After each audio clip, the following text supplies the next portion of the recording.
no, but Miss Kate said no. I'll tell you what you can do. Take me out to the ball game. Take me out with the crowd. Buy me some peanuts and cracker jack.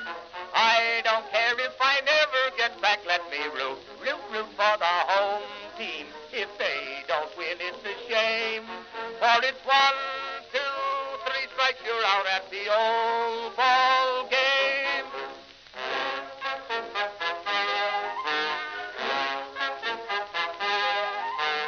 Katie Casey saw all the games, knew the players by their first names, told the umpire he was wrong all along, good and strong. When the score was just 2-2, Katie Casey knew what to do. Just to cheer up the boys she knew, she made the gang sing this song. Take me out to the ball game, take me out with the crowd. Buy me some peanuts and cracker jack. I don't care if I never get back. Let me root for the home team. If they don't win, it's a shame. For it's 1, 2, 3 strikes, you're out at the old ball game.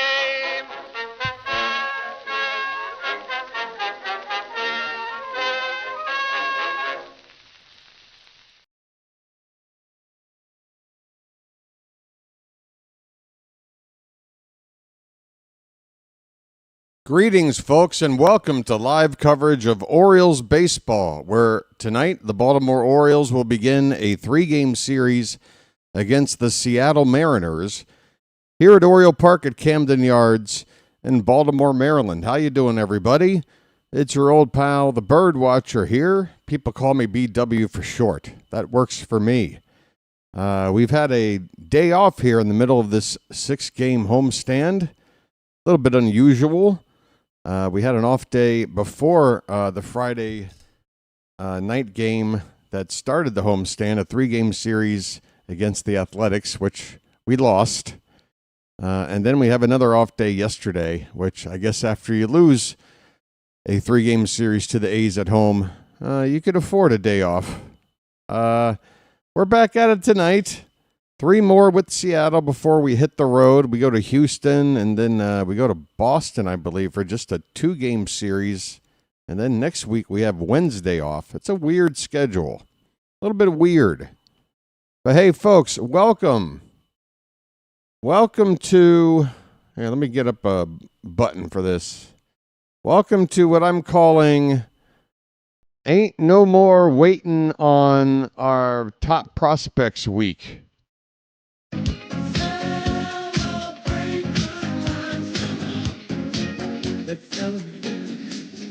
That's right, folks. You're asking yourself, when the hell is Dylan Beavers going to get here? Look at this outfield. Who are these guys? I don't know. Who are you? I don't know. There's every reason in the world to call up Dylan Beavers, but there's only one reason he hasn't been. Service time manipulation, folks. Mike Elias has decided, hey, why worry about the product on the field that people are paying hundreds of dollars every time they come out here with their family? When we have the ability to keep a perfectly good young player that is needed desperately for this outfield right now down, let's keep him down. Because by doing so for about another, 4 days, 3 or 4 days, then he won't be a rookie until next season. He won't lose that status. And then if he were to go on to win Rookie of the Year, then we would get a compensation pick back. So if all that were to happen, plus he has to qualify as one of the top 100 prospects in all of Major League Baseball.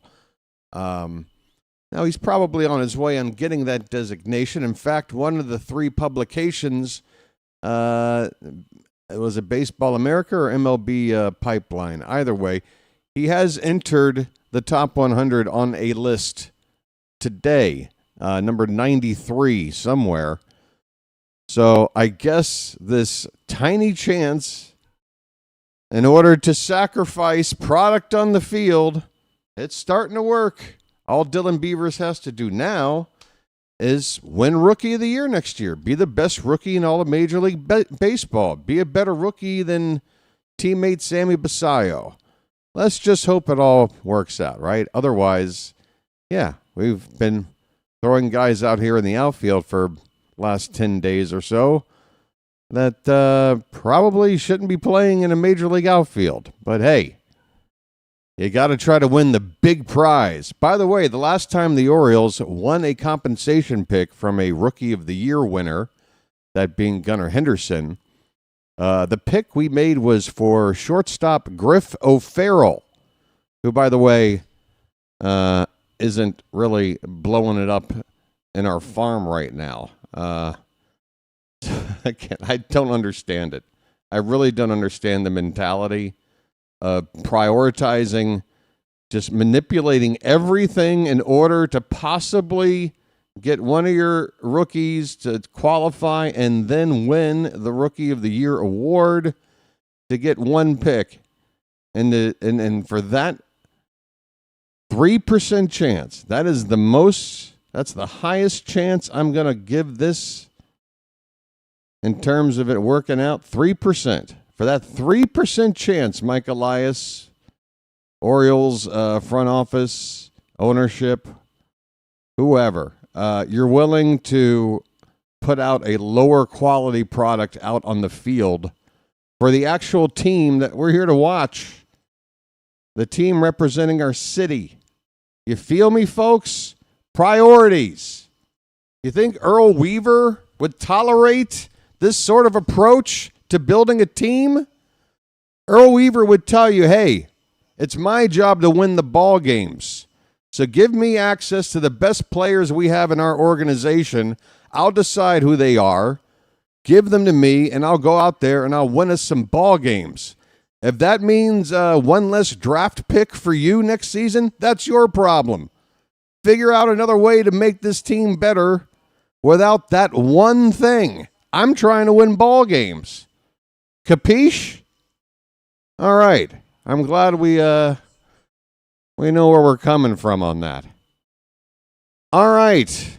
The Mariners are here. We haven't gone over the lineups, the starting pitching, nothing. I'm running late, but I can tell you what just happened.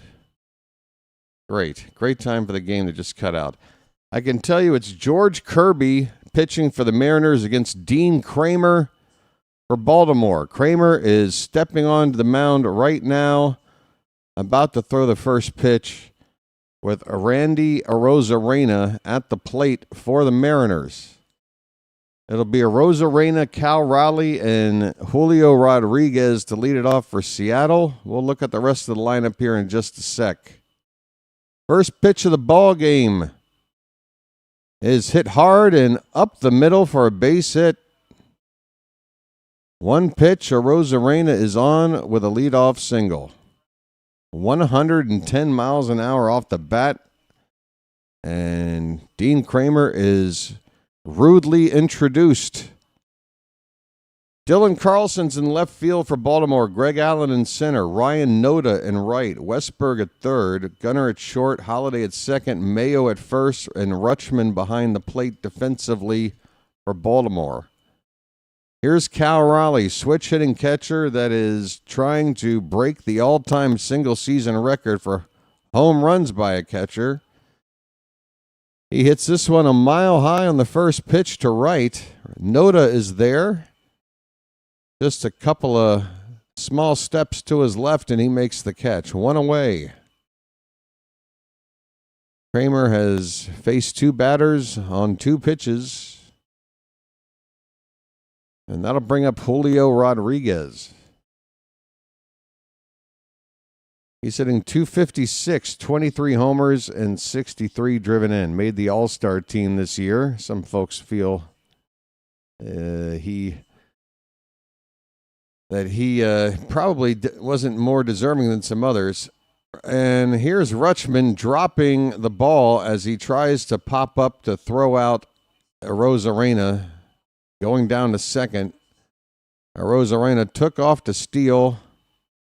Rutschman drops the ball trying to transfer it to his throwing hand. So stolen base for Rosarena, his 23rd of the season. He's now at second base with one out. And the 1-0 to Julio is low and away, 2-0. We've got the scoreboard up and working here.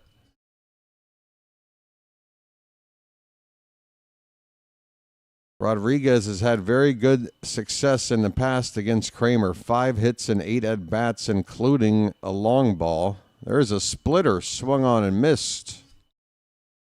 2-1 the count. I got a lot to catch up on, folks. A lot to catch up on. I guess that's what the between innings is for, right? First things first, I got to make some coffee. That pitch is low and away. 3 balls, 1 strike. So the rest of this Mariner lineup, Josh Naylor, the cleanup hitter on deck. Eugenio Suarez, who came over, both Naylor and Suarez over from the Diamondbacks. He'll bat 5th and play 3rd base. Jorge Polanco, the DH, will hit 6th. Dominic Canzone is in right field batting 7th. J.P. Crawford at shortstop hitting 8th. And batting 9th playing 2nd base, Cole Young. It's a full count now on Julio Rodriguez. And that ball's hit hard, but nicely picked at 3rd by Westberg, over to 1st in time. And with that ball hit in front of Julio Rodriguez, he is rooted at 2nd base. 2 down with that runner at 2nd. Folks, friendly reminder, if you're just getting in here and settling in, hopefully you're doing well. We've had a couple of days off.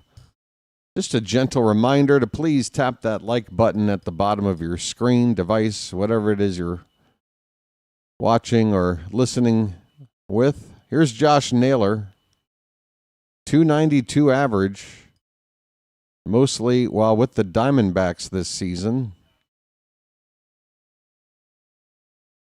He goes after the first pitch and hits a base hit into right center field. A Rosarena will come around to score. And the Mariner offense is off and running here in the first. Naylor lifts his average up even higher now. Up to 294 after this RBI single.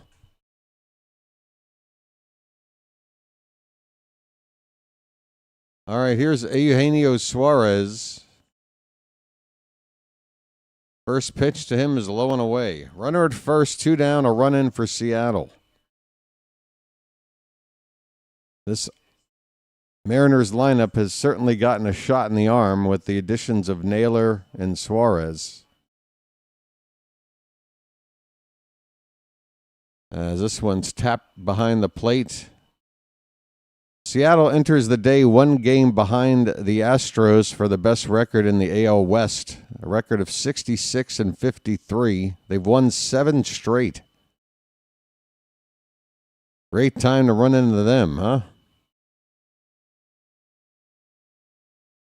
1-1 pitch is inside. Kramer's only thrown 12 pitches.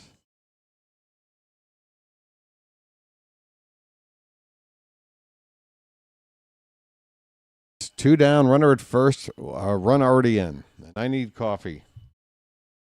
Painfully obvious I need caffeine. Next pitch is tapped foul.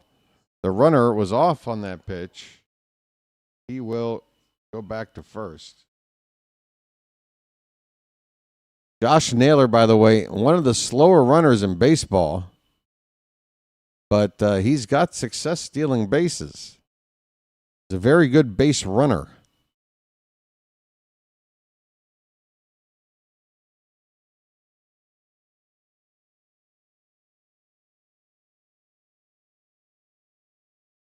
It's 2-2 on Suarez. Dangerous power bat.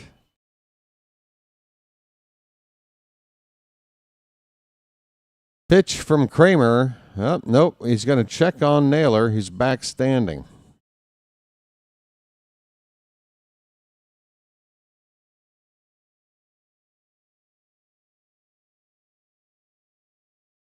Wow, I'm listening to Kevin Brown imitate me. I am the one talking about how Naylor's a good base runner despite how slow he is.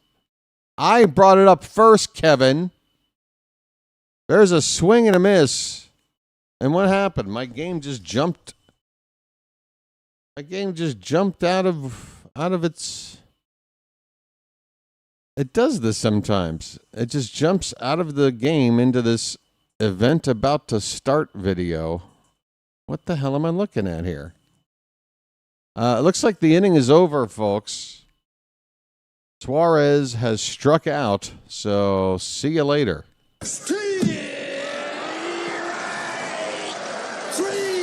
Well, y'all come back now, you hear? Let me work on getting this game back up.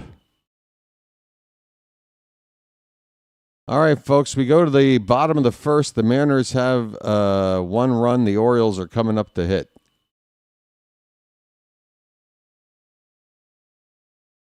The Orioles lineup, Jackson Holliday will lead off and play second base. Jordan Westburg's at third base, batting second. Gunnar Henderson's the shortstop, hitting third. Adley Rutschman will do the catching and hit fourth.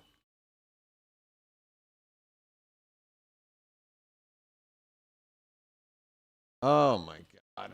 Right. Want to play games? We'll play games. Ryan Mountcastle will DH and hit fifth. Kobe Mayo will bat sixth and play at first base. Ryan Noda gets a start in right field. He'll hit seventh. Dylan Carlson's in left field batting eighth, and Greg Allen will bat ninth and play center field. Carlson hasn't had a hit in about, 35 at-bats.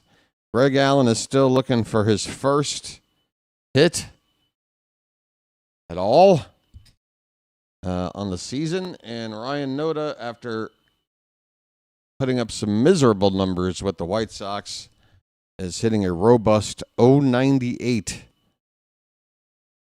Folks, you can't mess with the bottom of our order. 0 for 35. Thank you there, Carl. Carl, I'm going to leave it up to you to keep track until that streak finally ends.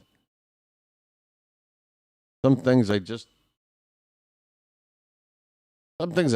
don't want to keep track of. You hear me? All right, so George Kirby's on the mound. He's good.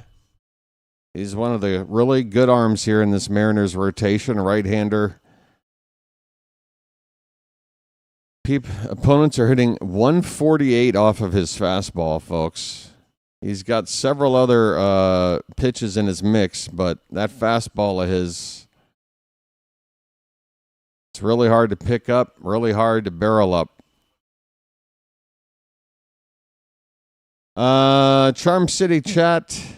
Probably not enough time to get through names here before the first pitch here in the bottom half of the inning. But Matt is here. Froggy's here. Carl, NDJ, Chawa. Here's first pitch to Holiday. Swung on and missed. 0-1 to Holiday. Jackson Holiday, 251 average, 14 homers, 44 driven in. His OPS is under 700.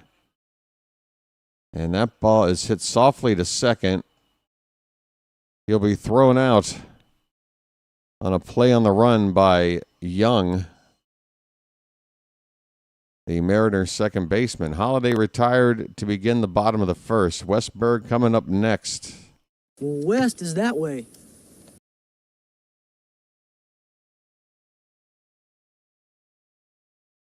Westburg's batting .266.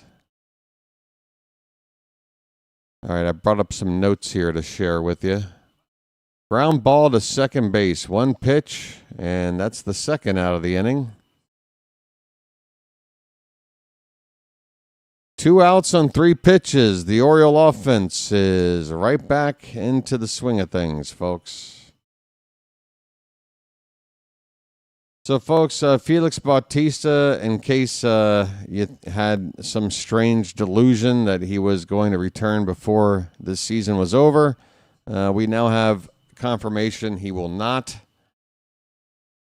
As Gunnar Henderson looks at a pitch low for ball one. His name's Gunnar, and he's dating my mom. Gunnar hitting .284, 14 homers, 50 driven in. Bautista's Going to have another medical appointment later this week. Meanwhile, Zach Eflin is also out for the season, and that could mean we've seen him pitch his last game for Baltimore. He's having a procedure known as lumbar microdiscectomy. I would assume that is a back procedure.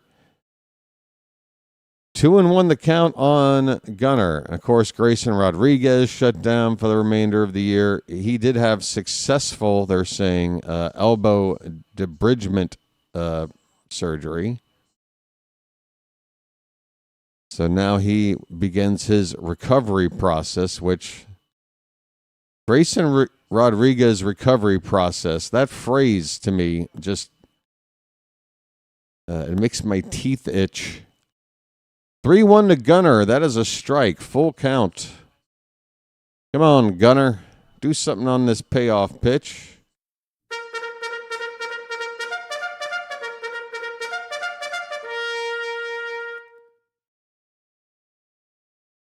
Two down, nobody on. Bottom of the first. Mariners have an early lead, 1-0. Gunnar trying to do something here with a 3-2 pitch. He hits it on the ground toward first. And a close play, I should say, as Josh Naylor will beat Gunnar to the bag for the unassisted putout. And the inning is over. All three batters in the inning hit the ball on the ground to the right side without a whole lot on it. And again, that's the deal with George Kirby. It's not easy to hit the ball with authority off of him. It's a lot of weak contact if he's not striking you out. We go to the second inning. It's 1-0 Seattle. Tyler Wells, folks, will make 2 or 3 more rehab starts. He had a pretty good one in his last outing. Kyle Bradish, they are saying 2 more starts. They are putting an actual number on it. So 2 more for Bradish. And they're also saying that when Albert Suarez, if he's ready to return to the team before the end of the season, it will be in a bullpen bulk relief role, they're saying. Bradish will get his next rehab start on Thursday, and Wells on Friday, both with AAA Norfolk. And I guess that pretty much catches you up. We've had some transactions as well. We've gone back to the waiver wire. Our newest addition is outfielder Daniel Johnson, who was DFA'd by the San Francisco Giants a few days ago. He has yet to report to the team, but it looks like the Orioles are planning to call him up as soon as he does.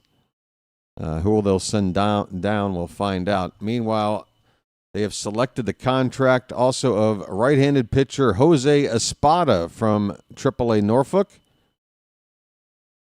and optioned him there.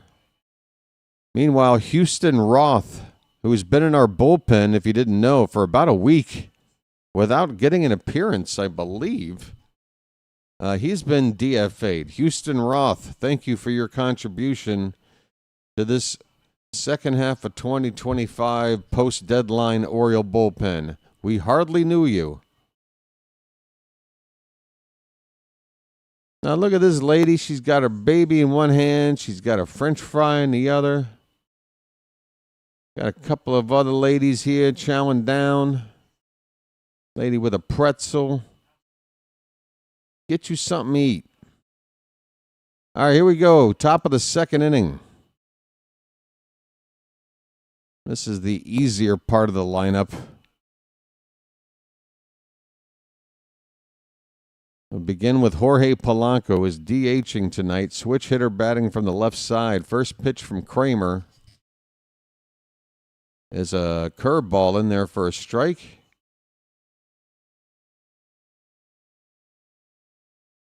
So did I start going down the list already? I think I started. Don't know where I gave up. Matt, Chowa, Carl, Edward, Froggy, Gary. That pitch is outside, 1-1. We got Edward Bowers and Edward Cantor. The two Eds, folks. Tom.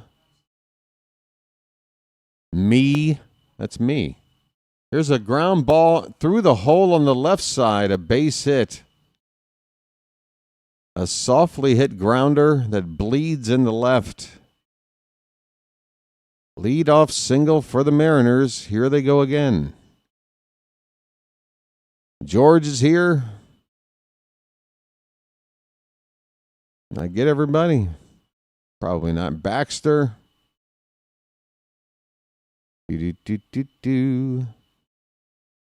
detect just a tad of sarcasm there at Orioles BirdWatcher. It might detect a little bit. Little bit. Kurt is here. Here's a swing and a miss by Canzone. Hey, mamma mia, huh? I'm freaking starving here. How about I get a slice of that Canzone? Dominic Canzone. He's hitting 280. He's got 7 homers. He's got 18 freaking RBI. And that ball's freaking crushed in the right. A diving catch attempt. I think it's trapped. All right, it's a fielder's choice. Noda trapped it, but the runner at first didn't know what to do. So Noda traps it, pops up, throws to second, and gets the force play. That'll go down as a fielder's choice. Folks, even when Noda can't make a catch in the outfield, he's still making plays. Noda. Noda. Noda. Noda. Here's J.P. Crawford. 1 out, runner at first. First pitch is upstairs, but it's top of the zone for a strike. Hey, Garrett Family Aquatics is here. Isaac. Who the heck am I missing? Janet is here. David in France. This pitch is off the plate. 1 ball, 1 strike on J.P. Crawford. He's hitting 263. Left-handed batter. What is going on with my stream? It did it again. It bounced me out of the game again. What are you doing? What are you doing? All right, it's back. I don't know what's going on. 2-1 on Crawford. Pitch upstairs. 3-1. She squeezed me so hard she nearly broke my spine. Oh, I'm sorry, Patrick. Was that meant to be an Arnold quote? It sounds like something from an Arnold movie. 3-1 pitch. Foul back. Full count on J.P. Crawford.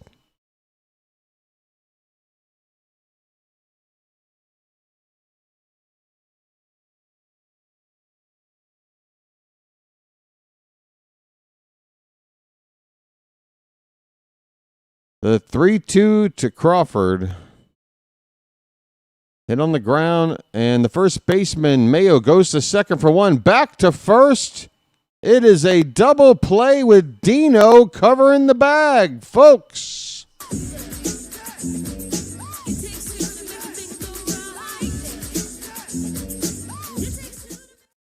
Folks, hit it. All right, that inning ends with a double play ball. 3-6-1. We go to the bottom of the second. Mariners 1, Orioles nothing, and I need caffeine like nobody's business. Hooah! So, stand by. All right.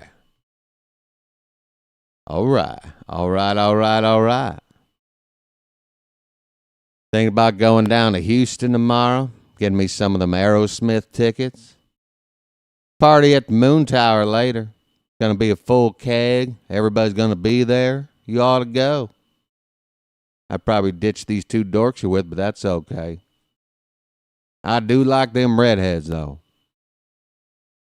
Ooh, I do like them. All right, all right, all right.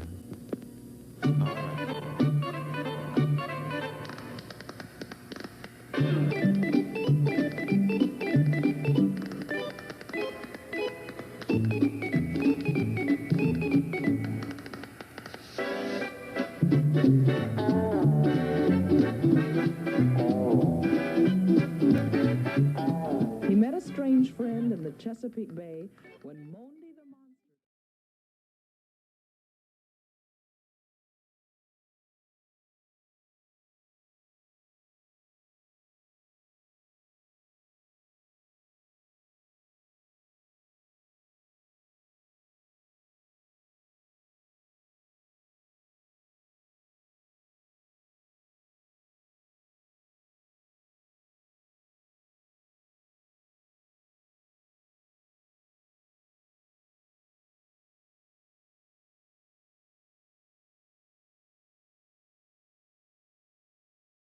All right, bottom of the second. Rutschman up to lead it off against George Kirby. First pitch is a called strike at the very, very, very bottom of the zone.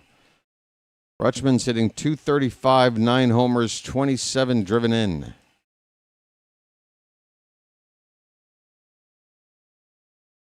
That one's... What? You're calling that a strike?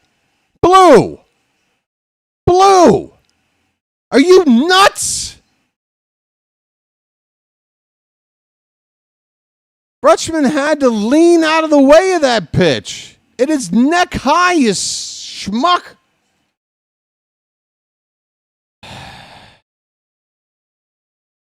Now a check swing in the dirt. Are you going to screw him there? I would hope not. Thank you for the appeal and no swing, you schmuck. Why don't you wake up and smell what you shoveling? Oh, no, not the bees! Not the bees! Ah! Oh, my eyes! Eyes! Ah! The 1-2 to Adley. Upstairs 2-2. Come on, Adley.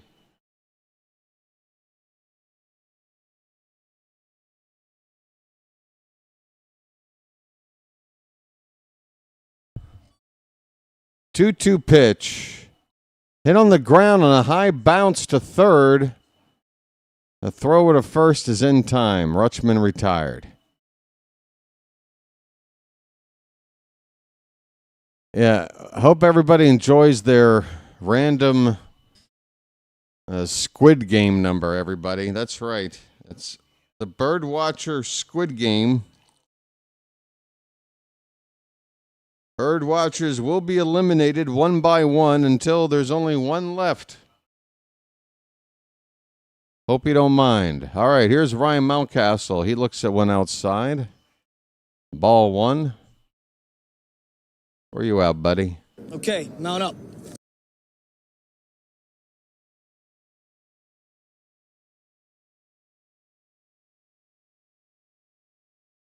One-0 to Mountcastle is...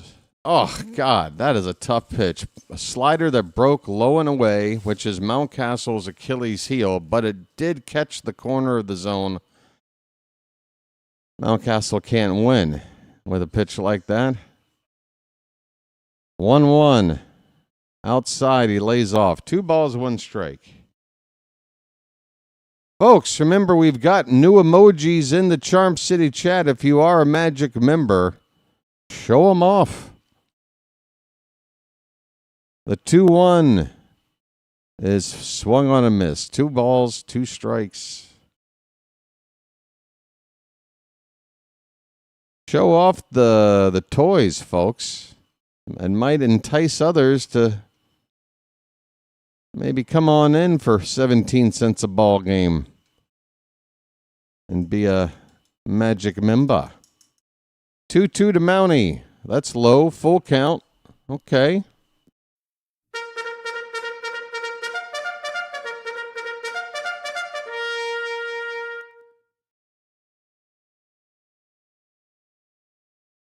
Woo! Payoff pitch. Hit on the ground toward the second baseman. Oh, that was the first baseman. Wow, I was going to... Hell of a play there. First baseman is playing pretty much at second base with the shift on. Josh Naylor going a long way toward second base to get to the ball. So Kirby's responsibility was to haul ass to first, as he was the only fielder anywhere near that bag to receive the ball and make the out. They all did their jobs, and Mountcastle's retired, 2 down. Here's Kobe Mayo. Just get it all on there. Just spread it out. 217 average for Mayo. Takes a called strike. Kirby's looking like his typical self, which is not good news for us. Not an easy guy to get to. There's a strike. Slider, 0-2 on Mayo.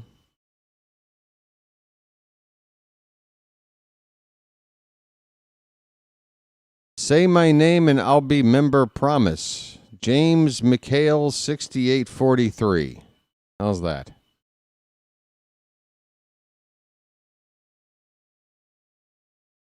Here is the 0-2 pitch. That is off the plate. 1 ball, 2 strikes.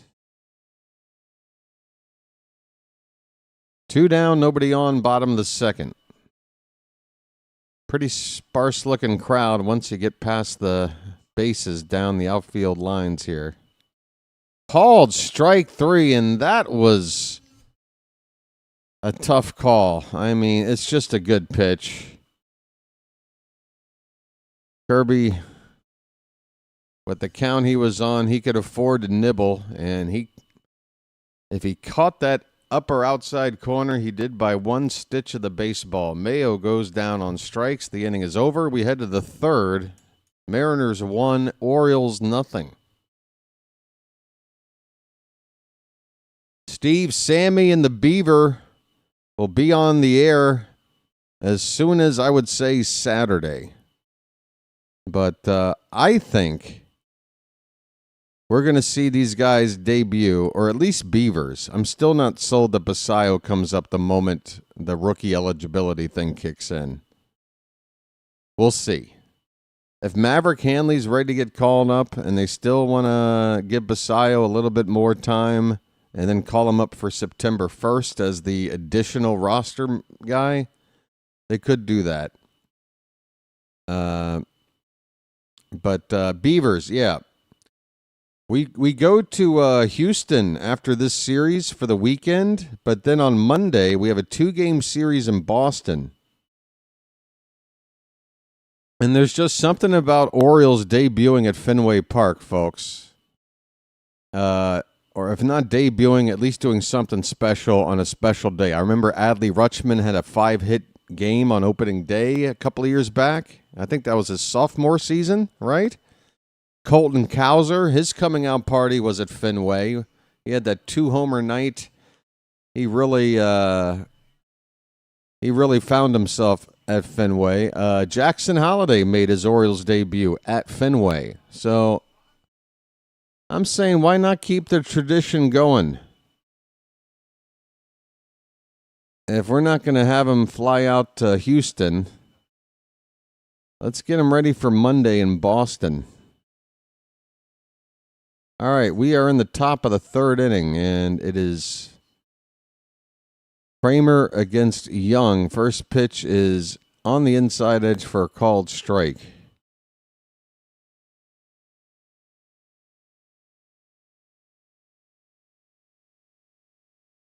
There's a strike as well. 0-2 the count on Young. Cole Young.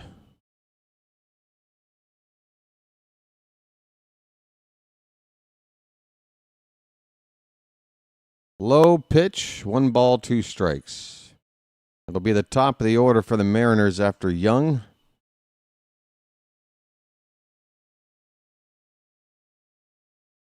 Yeah, you know, all things considered, not the worst crowd. That's not the worst. I've seen worse. I've seen worse, folks. I've seen worse. That's a foul ball. It's 1-2 on Young. leading off the top of the third. 1-0 Seattle. Check swing. Looks like he went. They appeal, and he did. See you later, Cole Young.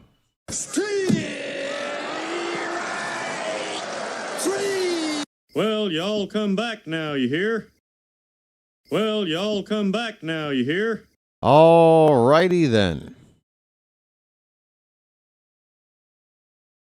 Back to the top of the order, Rosarena. He led off the ball game with a hit and came around to score the only run so far. He takes a called strike on a nicely placed sinker by Kramer, knee high on the inside corner. Rosarena also stole a base in that first inning. This one's lifted foul. Well, it's going to be in play. Holiday, going toward the first base foul line, makes the catch. All right. 2 easy outs here to begin the third. And here comes Cal Raleigh. All right. How do you handle Cal Raleigh, folks? What do? You don't throw him anything. Don't throw him anything. I'm happy we got him out once. I would trade an out for a next batter walk. He takes a big cut at a curveball low, and it's 0-1. You can't intentionally walk him with the bases empty. He's not Barry Bonds in 2001, but there's a swing and a miss. It's 0-2. Okay, I see you, Dino. A curveball to get ahead. A splitter to follow it up. Couple of swings and misses. All right, go after him then. Just be very careful. Go after him, but be careful. That splitter is low. 1 ball, 2 strikes on Cal Raleigh. Fun fact, my favorite baseball player of all time is named Cal, and I once lived in Raleigh, North Carolina.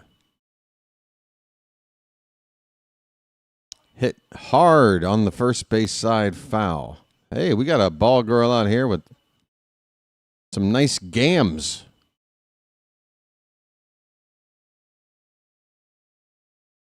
Show off the gams. Ain't nothing wrong with that. I got nice legs. I'd be showing them off. All right. 1 ball, 2 strikes. 2 down, nobody on. That's inside, 2-2. That's right. Pitch gently with excessive force. It's a very gentle balance. 2-2 pitch. Good grief. That's off the plate, full count. The more pitches you throw to Raleigh, the more chances he's going to hurt you. He got ahead of him 0-2. He's thrown 4 pitches since. Here comes the 7th pitch of this at-bat, and it is a tapper in front of the plate. Rutschman will pounce on it. Throw to first to throw out his counterpart, Cal Raleigh. Just one switch-hitting catcher who's been an all-star, throwing out another. We go to the bottom of the third. It's 1-0 Mariners. BW will be right back. Don't go anywhere, folks, and please tap that like button while you're here. We've got 89 people here. Less than 50 have hit the like button. Come on, folks. We've got a break in the action. It's the best time to just get one small 1-second task out of the way. Please tap that like button at the bottom of your screen, and I'll be right back. Where's your from? Baltimore. What? Baltimore. Baltimore?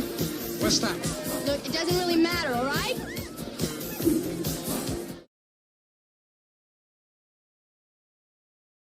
Folks, as you can see at the sub count on our last game, we hit 3,200 subscribers. We are looking to move on up. to the east side, to that deluxe YouTube penthouse in the sky. So if you are here right now and you're not subscribed, think about doing that too. It's free. No commitment, no obligation, no salesman will visit your home. It ain't like that. It's good. It's a win-win proposition. No risk, all reward. I'll be right back.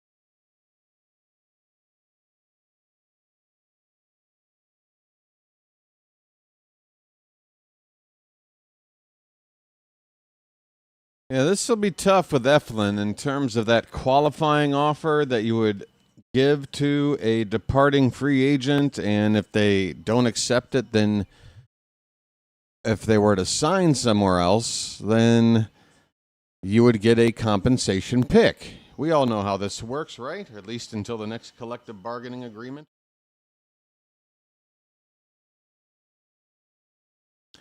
Here's the 1-0 to Ryan Noda.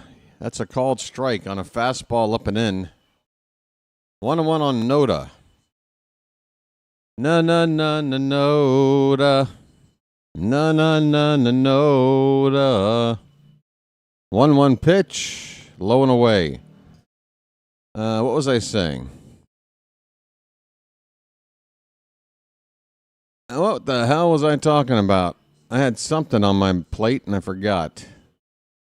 Have you heard the actress that played Dee on What's Happening passed away today? Oh, that's sad. She was probably only a couple of years older than me. Popped up on the catcher's side of foul ground. Raleigh will make the catch. Noda pops out. 1 away. Folks, Dylan Carlson. He's 0 for 35 or 36. What is it? Dylan, your son? I'm putting the hat on for this guy. Come on. Let's go. Enough is enough.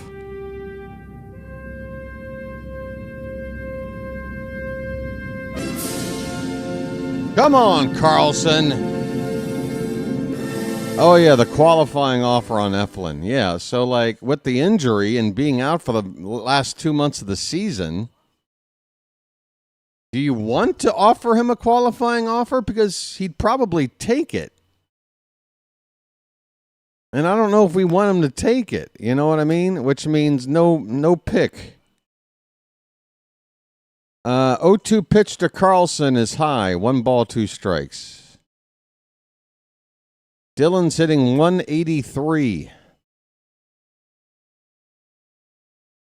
You'd think they would DFA Carlson before a guy like, I don't know, Greg Allen or, I don't know.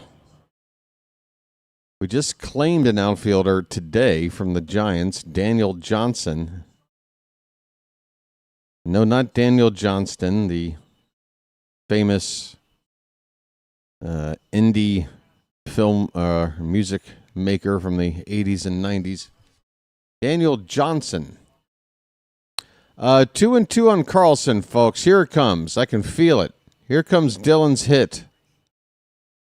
It's a ground ball, backhanded at second. Tough play. He will beat it out. That is a base hit for Dylan Carlson.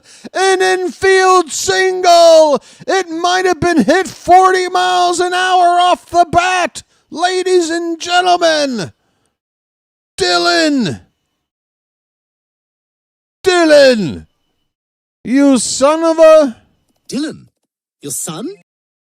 He did it. He did it.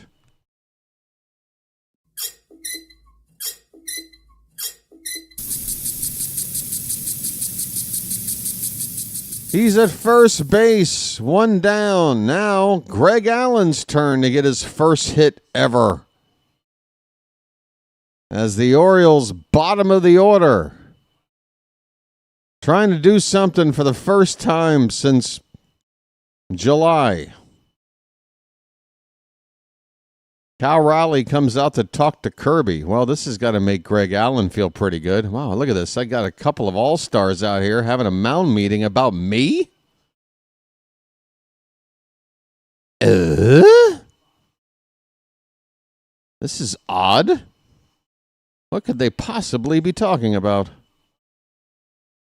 They're probably deciding, what way do you want to get Allen out? What are you thinking?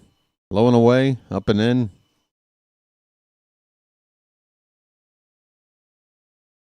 What would look better on a demo reel? Okay, so Greg Allen is 0 for 10 as an Oriole. 0 for 10. If we get back-to-back hits from Carlson and Allen, I'm done. Pitch. Check swing, he went around.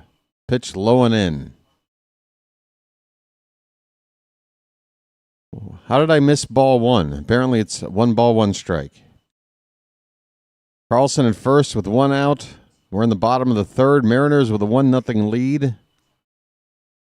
Kirby about to throw his 36th pitch of the evening. Inside. 2-1. Folks, why not get some offense out of the unlikeliest of places? Why not?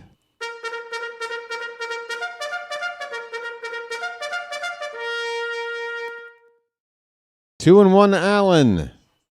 Hit on the ground. 4, 6, 3. Double play. See you later. Inning over. Yeah. Big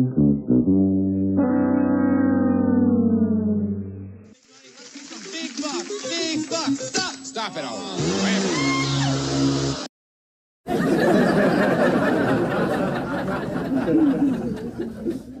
Oreo.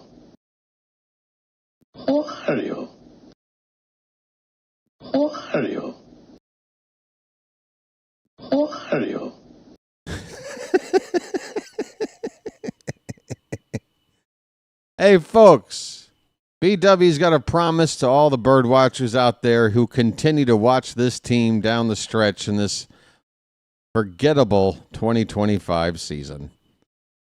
I got a promise. If you stick around until the very end. Hey, everybody, we're all going to get laid. All right? BW guarantee. I mean, name me a channel that gives back like BW gives back. Everybody gets laid. You'll have to show proof of ID. Can't be doing anything, you know. There is no BW Island or anything like that going on here, all right? Just regular old adults consenting, getting laid, okay? Just hang out. Hey, everybody, we're all going to get laid. Fantastic. Oh, by the way, no sex talk. Hey, everybody, we're all going to get laid. Oh, boy, is this great. All right. I need a lucky.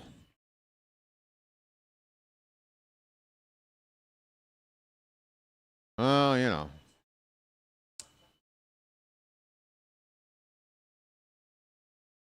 It's the dog days of summer. It's middle of August. Everybody's running hot. All right. Top of the fourth. Julio Rodriguez will swing the bat. Takes outside for ball one. Where are we at? We should be over here. We should be over here, but why is this like this? Update that. The 1-0. Outside, 2-0. Oh, you persnickety little scoreboard, you.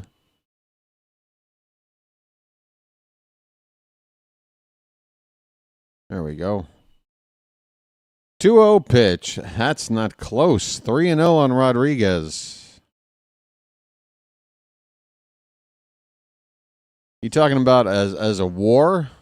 Wins above replacement? I mean, it's not an easy thing to predict because your WAR is always relative to what everybody else in the league is doing. It's comparing your stats to what the mean average is, right? So you kind of have to look at it at the end of the season. But certainly when you're a catcher and you're on the verge of breaking the home run record and defensively you're pretty good too, then yeah, typically you're going to look at a WAR in that 7.5 range, possibly more. Possibly flirting with 8. Here's a 3-2 pitch to Rodriguez.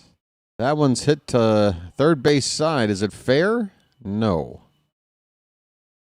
Just hit foul. One more bounce before Westberg picked it up. Full count on Rodriguez. He'll go back to the plate. He hustled down the first base line, so trying to collect his breath on the way back to the plate. That's better. Oh, you mean you've updated the gotcha, Froggy. Perfect.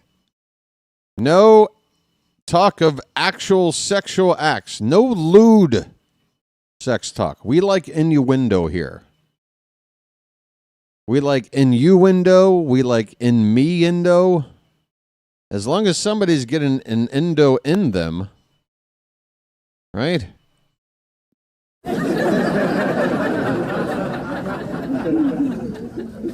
All right. Rodriguez just got a free pass. Leadoff walk in the 4th after a long at-bat there. Kramer's up to 46 pitches. He's only gotten through 3 innings.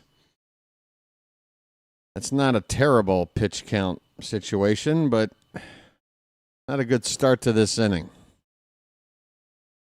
Josh Naylor. He's already been on with an RBI single tonight. Driven in the only run of the game so far. He looks at a first pitch off the plate.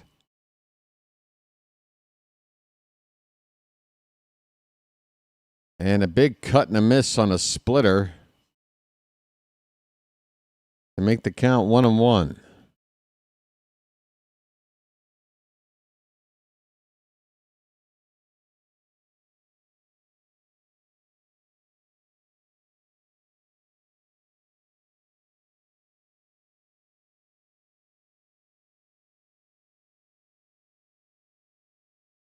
This one's fouled away. 1 ball, 2 strikes.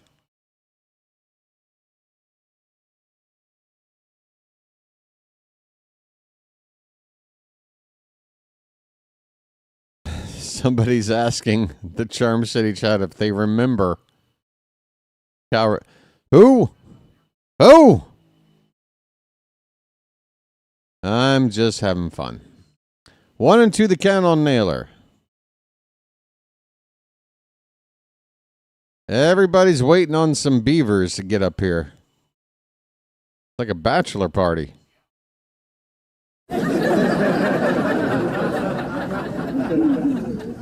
All right, 1-2 pitch coming to Naylor. There goes the runner. Pitch is low and did he not go? Oh, wow. Okay. I'm like, why isn't Adley looking to throw him out? Because he faked going to second. And the camera cut away before he stopped faking. Hey, speaking of faking. Hey, everybody, we're all going to get laid. Here's a fly ball into the upper deck fouled over on the right side. It's 2-2.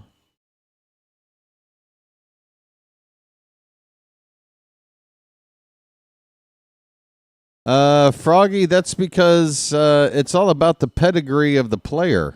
When they're drafted, most cases, even the highest draft picks are going to start their careers in A-ball. And with this latest prospect published, this latest list, they are now factoring in all of these just recently drafted players. So guys like Ethan Holiday, for example, is 17th overall on the new top 100 list. But Ethan Holiday is not going to start his major league or his professional career at AAA. I don't think so. And that's a top pick. But even if you're like a mid to late first round pick, the odds are you're going to start in A-ball. But because you're such a hot pick, you're still considered a major prospect. So yeah, the level of organization you're playing with doesn't necessarily point to your ranking of a prospect. In fact, oftentimes you'll find the bigger prospects playing in AA versus AAA. AAA usually winds up being the place where fringe guys sort of fill out the organization and provide depth for the main team. Guys you can go down and call on for any given position, But peppered in with those kinds of players are guys that are one step away from, hey, we just threw out somebody at second base. I apologize for the TED Talk. Folks, Rutschman just nailed a would-be base stealer at second base. How about that? And that's Julio Rodriguez. He's known to be pretty good at the art of base stealing. That tag and that throw right on the money. 1 out. And here comes, well, it's still a 3-2 count on Naylor. Payoff pitch. That ball's lifted to right. Stay in the yard. It will stay in the yard. Ryan Noda on the edge of the warning track. Folks, this inning went topsy-turvy real quick. Seattle was in a threatening position. They had a runner on with speed. They had the dangerous Naylor at the plate. Eugenio Suarez on deck. And after all this, it's bases empty, 2 down for Suarez.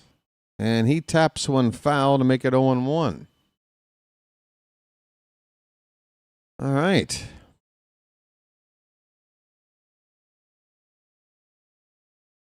Hey, get this hot dog out of here. Oh, boy. 0-1 to Suarez off the plate. 1 ball, 1 strike.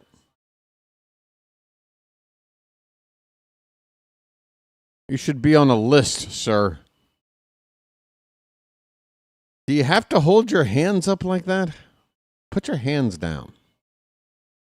You're threatening me. 1-1 pitch. Outside.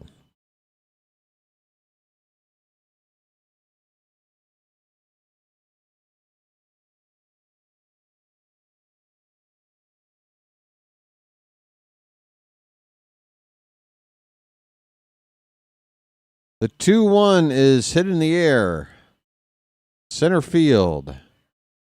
Allen makes the catch. And that will end the inning. Here comes the hot dog races, folks.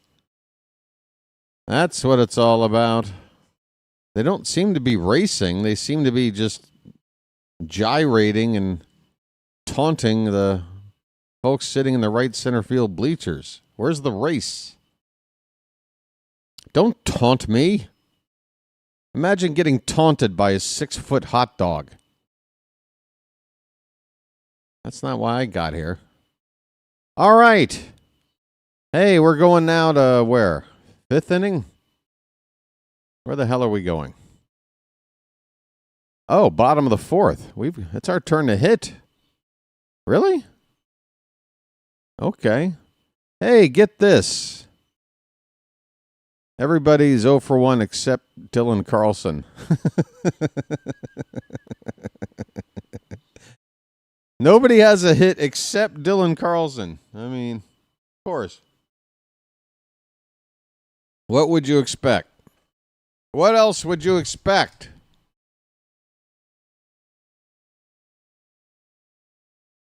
I mean, yeah, am I allowed to just take a bite out of one of these dogs if it starts running by me?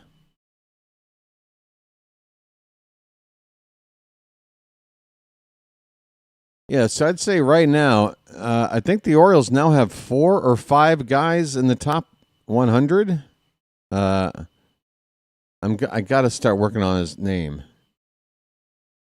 It begins with a W, but you don't pronounce it with a W. It's like a Y. Is it Yahia Aloy? Yahia Aloy?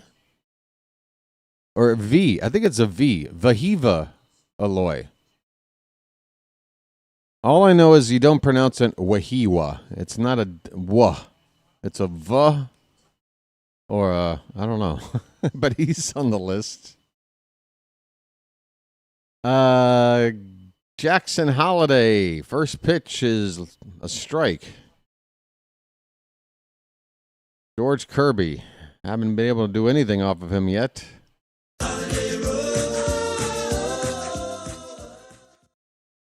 Yeah, Patrick, that's been the first talking point of the night. I said, welcome to the final week of waiting on Beavers and Basayo's service time manipulation.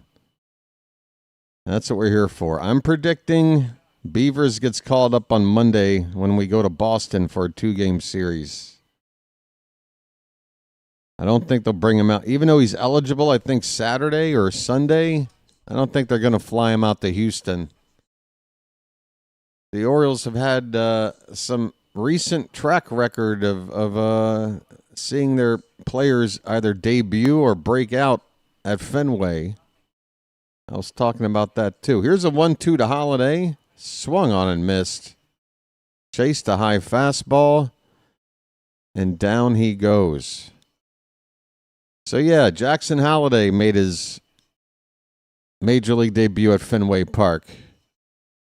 Colton Cowser didn't make his debut, but definitely had his breakout.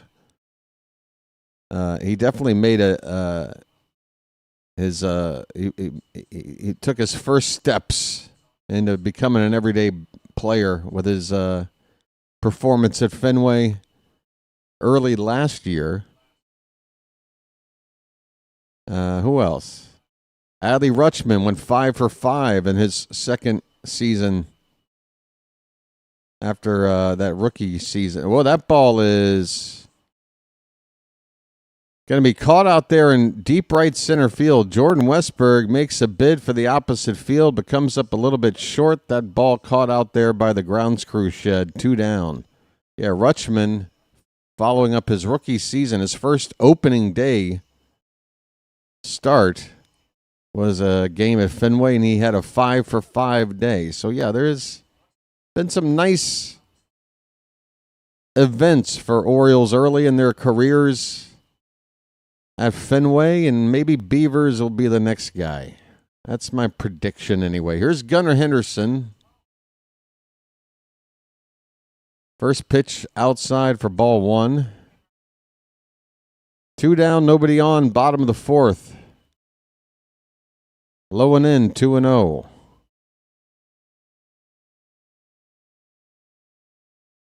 Drop some info in the Discord for me. Thanks, Patrick.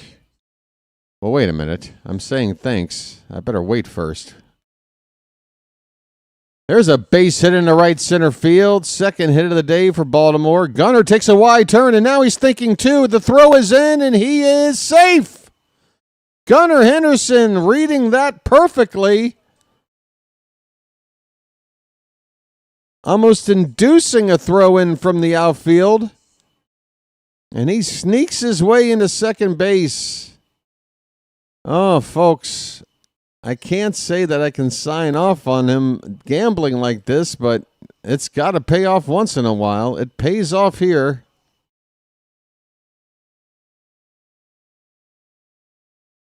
And that puts him with 2 down in scoring position to give us a decent shot at tying the ball game. Adley Rutschman coming up next. Splash that up, folks. Splash, splash, I was taking a bath.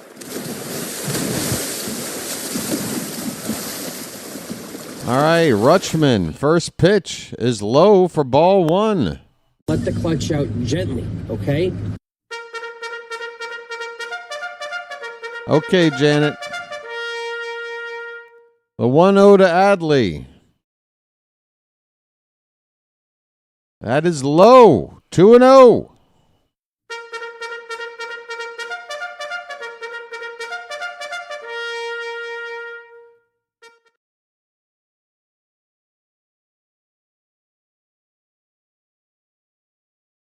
Gunner at second, 2 down, the 2-0. That's a strike on the outside part of the plate. Come on, Charm City chat. We need to scratch 1 run, tie it up. It's not going to be a big inning, I don't think, against a guy like Kirby. You got to take 1 run here, 1 run there if you can get it. That one's fouled away. 2 balls, 2 strikes. You're welcome, Janet.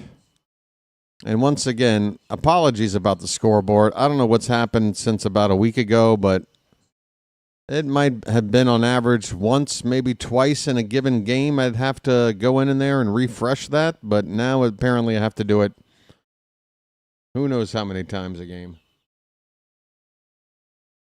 I'm not a big fan. 2-2 to Rutschman. Come on, buddy. Come on now. Pitch. Up and in, full count, folks. Let's go.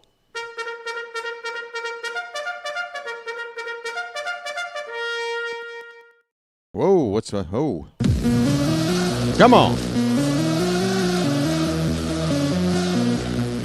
The 3-2 to Rutschman. And he fouls it off. That fastball riding up and in on him at 97. Bites it away to keep the count alive at 3-2. If Adley can get on, Mountcastle is waiting on deck. Come on, Adley. Another 3-2. Swung on and missed. Knuckle curveball. A knuckle curveball on 3-2. Unhittable. Nasty. Filthy. And disgusting. We go to the 5th inning. Mariners lead this one 1-0. All right. BW will be right back.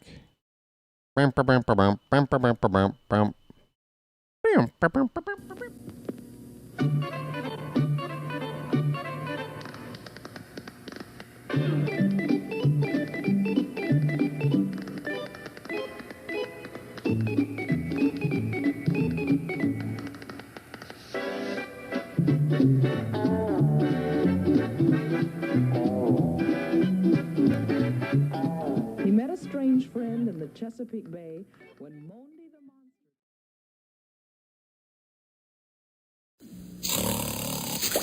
Bacon! Bacon! Where's the bacon? I smell bacon! Bacon! Bacon! Gotta be bacon! Only one thing smells like bacon! That's bacon! Bacon, bacon, bacon, bacon! There! From that bag! What's it say? I can't read! Please, please, give me what's in the bag! Chewy, yummy, smoky bacon! Rico. Oh boy, oh boy, oh boy! No, no, no, no, no, no! It's bacon! No, it's Bacon Strips, brand dog snack from Purina. Bacon Strips. Dogs don't know it's not bacon. It's bacon! I apologize for Baltimore. Ante up and kick in like men. Like men! Ante up and kick in like men. Like men! Folks, we've got another giveaway. The Orioles have pulled out all the stops. It's a Jim Palmer replica jersey giveaway. Being modeled right there by Palmer himself. Folks, just like the jockey underwear commercials from 50 years ago. All right. Top O the 5th. Is that where we are? 1-0 Mariners. It'll be Jorge Polanco to lead it off for Seattle. Kramer's first pitch is a curveball hitting the outside edge. How does that work, though? I mean, are they going to have jerseys in different sizes? There's a lot of different sized people out there. You got to sit there and try it on to make sure it fits as you're trying to shuffle your way into the. Here's a little softly hit ground ball on the third base side of the infield. The pitcher, Kramer, tried to get it. Luckily, he did not. Westberg was the one to make the play, and he does for the first out in the top of the fifth. Here's Dominic Canzone.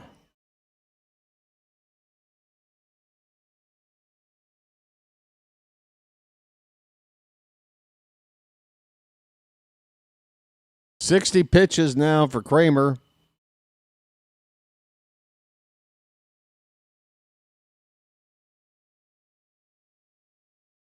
Canzone looks at a pitch and hits it into left center field. That is a base hit. Here come the Mariners again. Kramer still looking for his first 1-2-3 inning, I believe.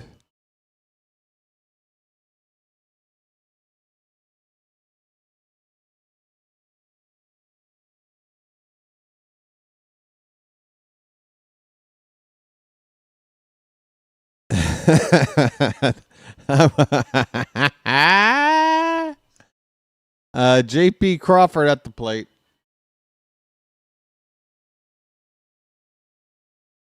Wow, Kramer given a very generous call there of a strike. That pitch looked about 3 inches above the zone. 0-1 on Crawford.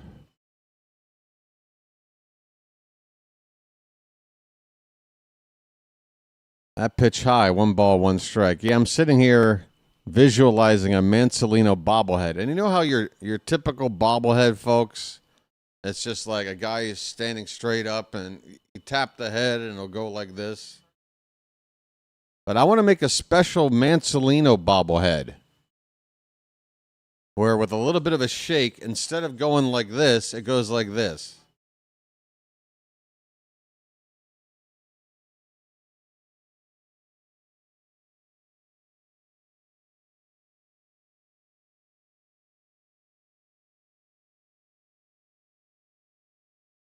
One, two to Crawford. 1 out, 1 on.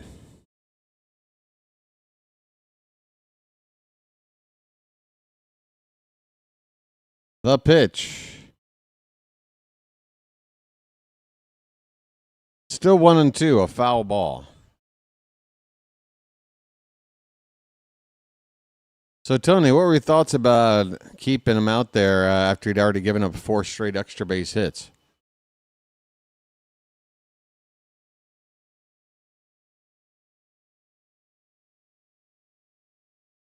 Here's a ball hit to Holly at second hard. He goes to Gunner for 1, back to first, 2. A double play, folks.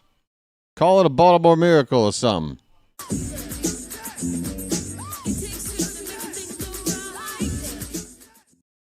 Holiday had to handle a really hard-hit ball.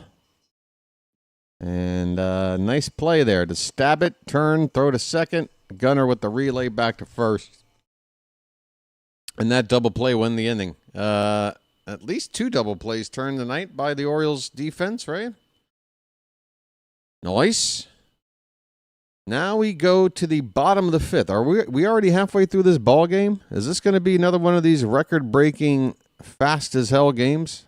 Has this game only been on for like 45 minutes? Or am I crazy? What the hell? What is the deal?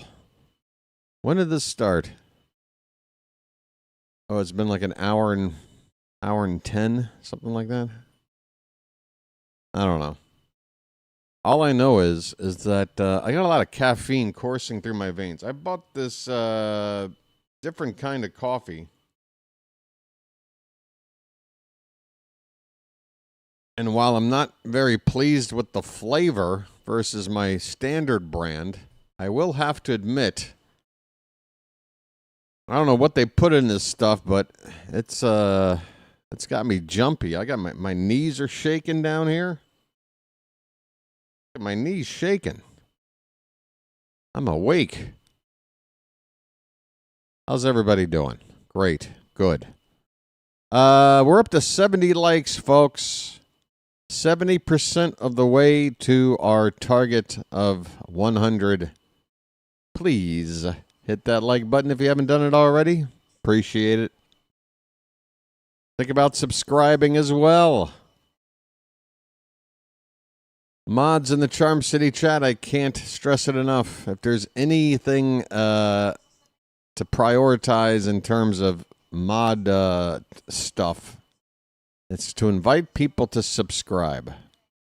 That is priority number one. Ryan Mountcastle with a bad-looking swing on a pitch up and in to begin the top of the fifth. It's an 0-1 count on Mountie. Okay, mount up.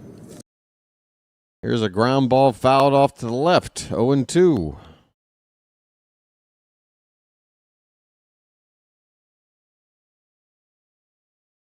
I'll probably sit down and write some sort of a list of priorities in terms of what to mention in the chat. Subscribers, definitely number one. Ground ball to the right side. Naylor is shaded way over toward the middle of the right side of the infield there.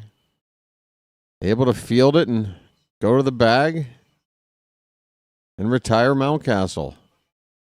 I mean, look how far over. He had to go to his left. He was shaded so far.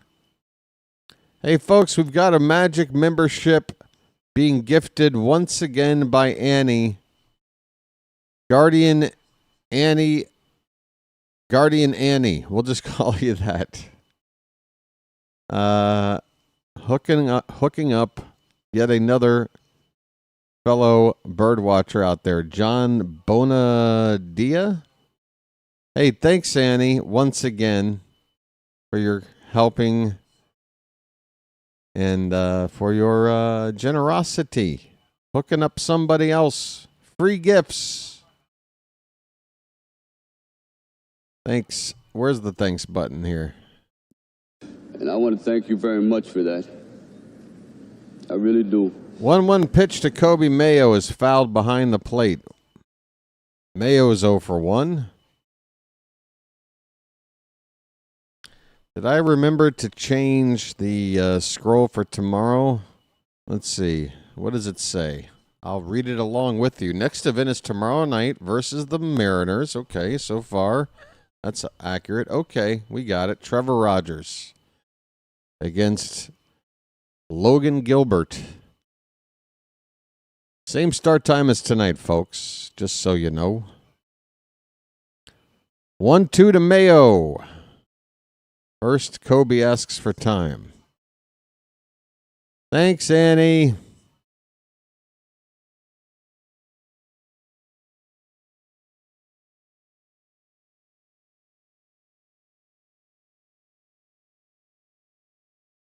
Am I listening to Melanie Newman talk in my ear right now? Swung on a miss. Mayo chased a high fastball. George Kirby is just slicing and dicing his way through this Oriole lineup, making it look very easy. Honestly, I wouldn't even be going up there right now with any kind of a plan other than look for a certain pitch in a certain quadrant of the plate and just take your best swing. Look at that pitch to get ahead of Noda 0-1. A sinker that drops to the top of the zone on the outside corner. I mean, Kirby is hitting all his spots. He's mixing up the pitches. Hitters are off balance. Noda got a fastball here, turned on it, but couldn't keep it fair. It's 0-2.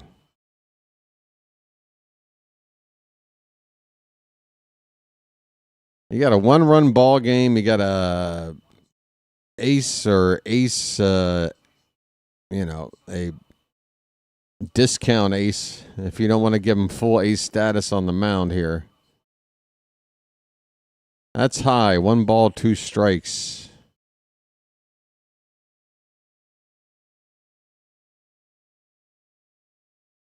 Especially with 2 down, nobody on, a hitter like Noda at the plate, I I would just go for it. Fouls this away, still a ball and 2 strikes. Because if you sit around, like say what Noda's doing right now, he's going to try and fight through this at bat, work the count, but Kirby's never going to walk you, and he's not going to give in and make a mistake that you're waiting for. You're still going to eventually wind up swinging at something that's either out of the zone or something right on the edge somewhere, and probably not the same pitch you were looking for. That's what Kirby does. That's what good pitchers do. They keep you off balance like that. Okay, Noda's going to pop it up to center. It's going to back up Julio Rodriguez just a step in front of the track.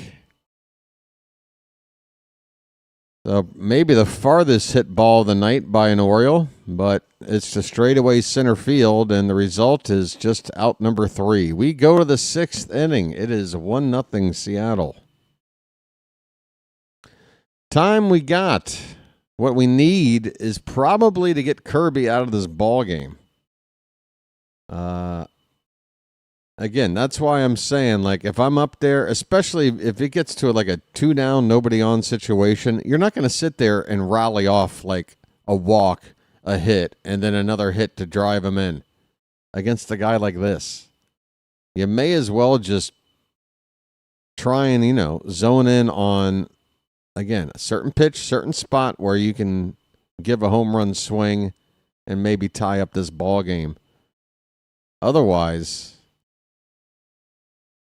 he's making this look really easy, is what he's doing. And I'm saying that about an Orioles offense that hasn't exactly been gangbusters for a while. But I mean, tonight, this has been a clinic for Kirby so far. What is his pitch count at? I mean, this guy could go the distance. 66 through 5. Man. I'll just put it this way, folks. It's a 1-0 ball game, but it's one of the more, I've been down 3 runs where I felt more confident than I do about this. We need one little moment of magic in here. And we need to keep pitching. We can't let the Mariners score anymore. All right. Here we go. Dean Kramer. 6th inning of work. Up and away to Cole Young for ball 1.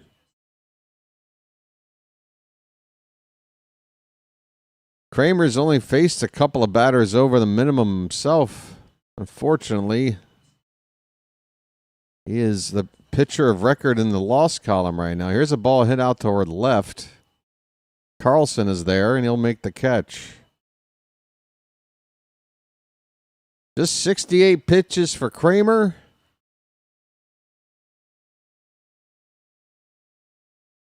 Four hits, 1 walk through 5 1/3. So averaging less than 1 base runner per inning.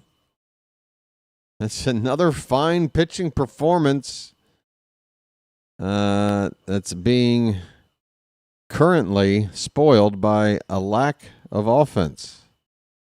Randy Arozarena, 3rd time through the order now. He looks at one low and away, ball 1. Again, if you're going to mention me, you got to do it right. There's no space between Orioles and BirdWatcher. Swing and a miss. 1-1 the count, but I see you. Since you've moved to another country, do you miss American food? What is your favorite American dish that you miss eating? I don't really miss much because American food and just about any other food on the planet is available around here. Make the count 1-2 on Arozarena. In fact, I just had Burger King again. Last night, I had to. They were offering 2 double cheeseburgers for what amount to about $5 and change American. I'm like, yeah, I'll do that. That'll put me in a food coma. So Rosarena strikes out here, folks. Second out of the inning.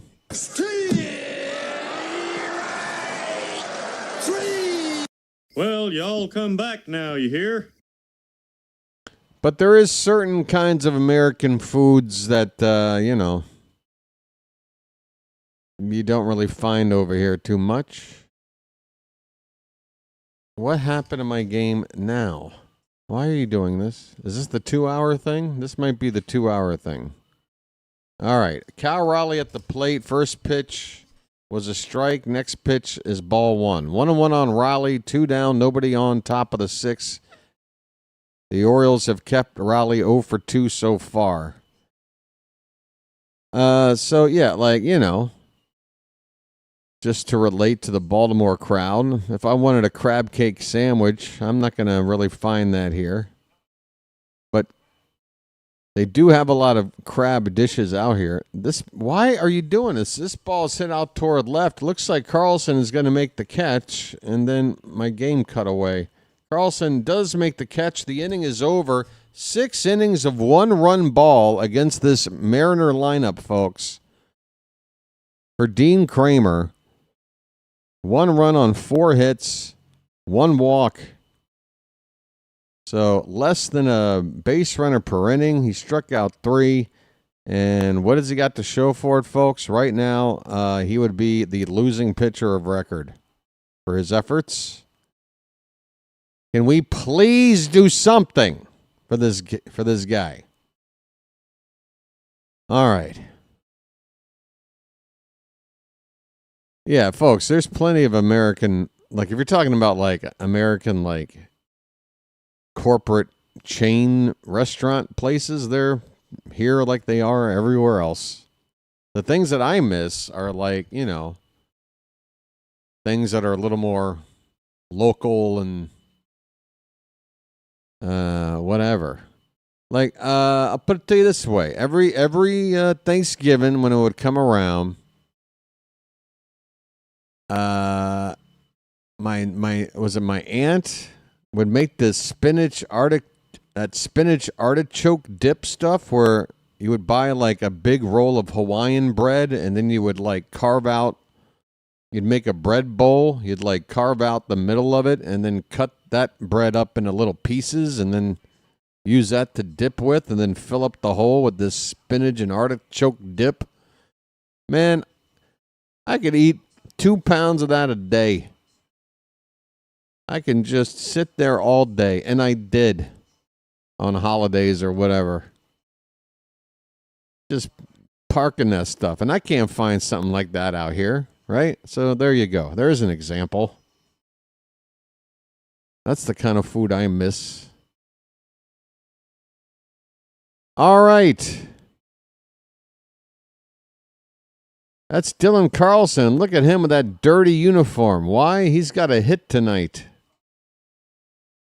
And he looks at 1 low for ball 1. Folks, could this be the beginning of Carlson going 12 for his next 12?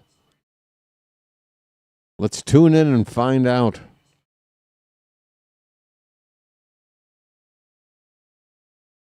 How are you calling that a strike? Why don't you wake up and smell what you shoveling? This dude just broke an 0 for 36. And you're going to do him like that? That pitch is way outside, Blue. Carlson strokes it in the right. Oh, it's right at the right fielder. Piss off. Get the bee bag. Oh, no, not the bees! Not the bees! Ah! Oh, my eyes! Eyes!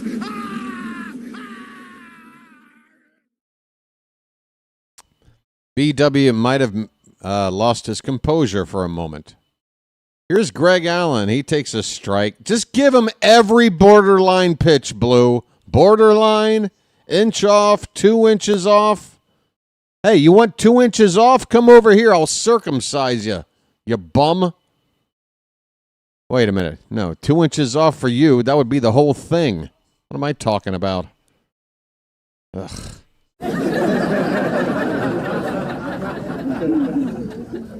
Bum.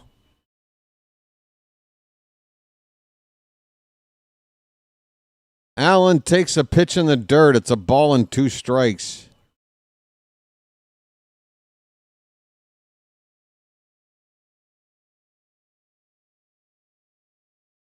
Friday, we go to Houston for 3. Monday, we'll be in Boston for 2. After this 3-game series at home. Allen fouls it away. It is a ball and 2 strikes. Mean umpires, folks. Oil and vinegar.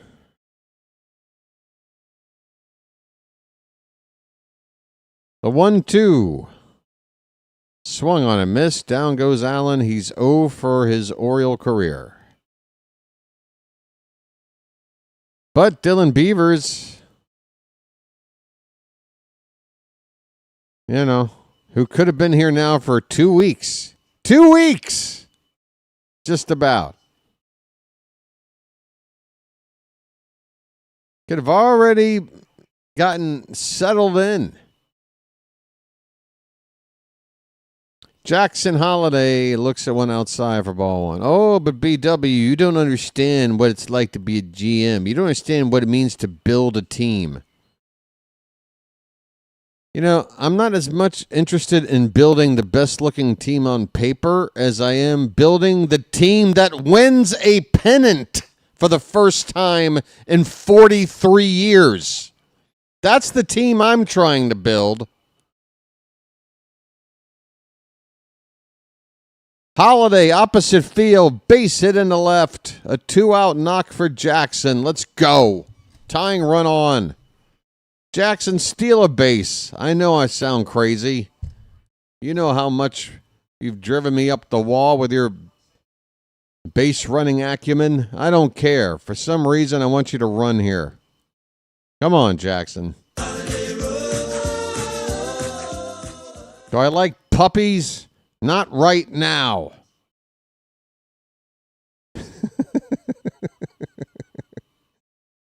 Puppies are fine. What am I supposed to say? Who the hell would answer no if they like puppies? It's a foul tip to Westberg. Even if you really thought the answer was no. If you're speaking into a microphone to an audience, I don't think it would be wise to answer no, I don't like puppies.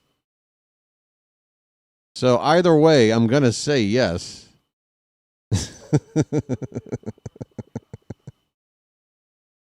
0-2 on Westberg.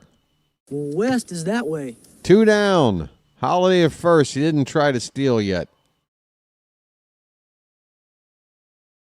For some odd reason, I want him to try. That pitch is high. 1 ball, 2 strikes. Naylor's not even really holding him on. That's the thing. He's playing off the bag, is Naylor.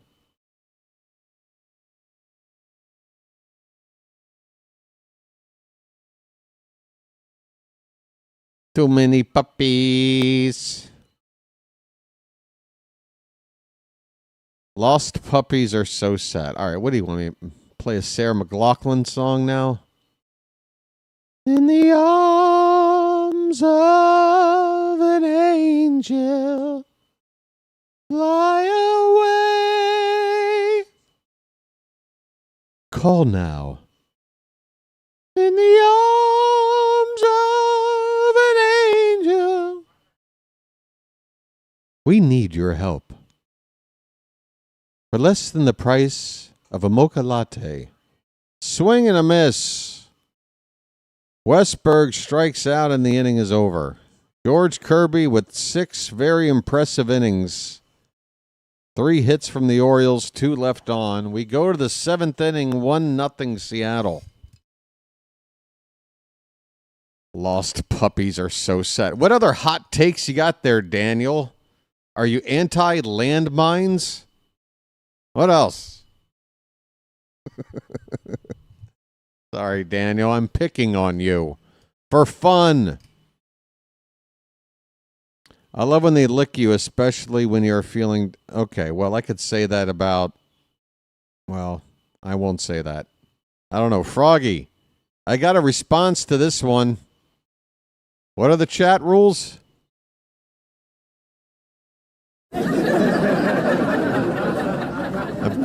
I've got the perfect response to this.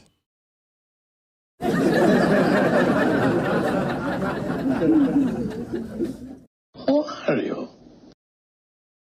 Oreo. Do I have a dog? What, in this race?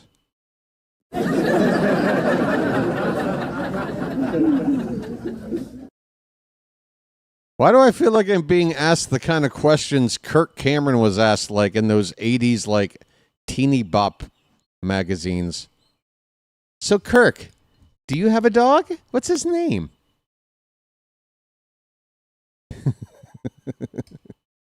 Well, I do. His name's Slappy. I don't have a dog. I don't need a dog. I got street dogs. I live in Thailand. They roam around and they get to freely do whatever the hell they want. I do whatever I want, and then occasionally we'll have an interaction. And then we go back to our own business. That's me having a dog. I'm really not my dad was a veterinarian. I'm really not a fan of keeping domesticated pets. And probably part of it is due to a bit of trauma with the one that I had. I did have a cat in my 20s. And right up until I hit about 30-something. And it passed away. And, I wasn't really happy with that whole process. And plus, my cat, when I had it, during its whole life, all it ever wanted to do was be outside. And I accommodated the cat. If an animal wants to be outside, you gotta let. I don't know. I don't want to keep an animal in if they want to be out. Some animals love being inside. 1 ball, 1 strike to Julio Rodriguez. Swung on a miss. 1-2 the count. I meant a pet, not an object. What am I talking about? I'm talking about a cat. What am I talking about? A shoebox? What do you mean an object? What was I talking about? I'm sitting here trying to answer this silly question and missing calling the game, and now you're telling me I'm sitting here. Whatever. I don't know. I hope you've got enough answers for the magazine article. 2-2 the count on Julio Rodriguez.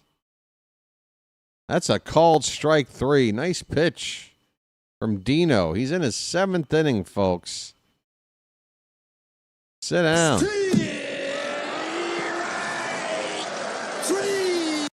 Well, y'all come back now, you hear? I'm good on friends. Fluffy, non-fluffy.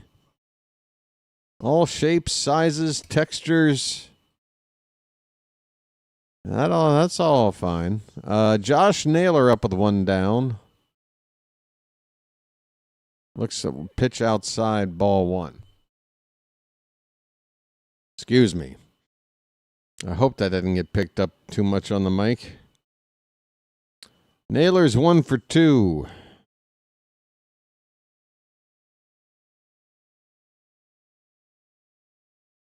Fouled away, 1 ball, 1 strike. Anybody in the mood to see the Orioles score a run today? Anybody? Show of hands. Maybe I'll make a poll. Excuse me. Would you enjoy seeing your beloved Baltimore Orioles score 1 run today? There. 2-1 pitch to Naylor. Outside, 3-1. Now we're having participation. Audience participation, folks. 3-1 the count on Naylor. And the pitch. Outside. That is... No, he called that a strike? All right, we got one back. That's the worst call of the night to go against the Mariners. That was... How? How do you miss that? That was so bad.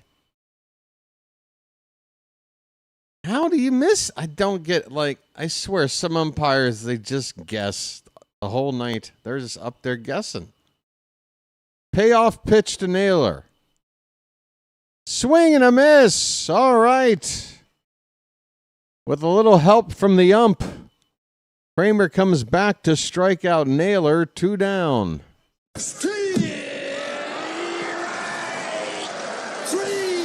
Well, y'all come back now, you hear? Well, y'all come back now, you hear? What's this? What's this fascination about me needing a pet? First of all, at any given time in my apartment, I might have a gecko, so that's a pet. Suarez goes after the first pitch, hits it into center field. Allen is there to make the catch, and the inning is over. Folks, Dean Kramer, 7 innings, 1-run ball. Just 4 hits, 1 walk. Or no, did he walk a second guy there? Nope, just the 1 walk. 86 pitches. He could go 8 innings.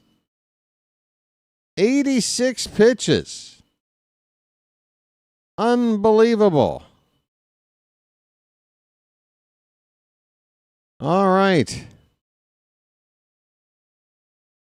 Folks, it is 7th inning stretch time here at the ballpark. Do you know what that means? Do you know what that means? It's time to throw some cakes on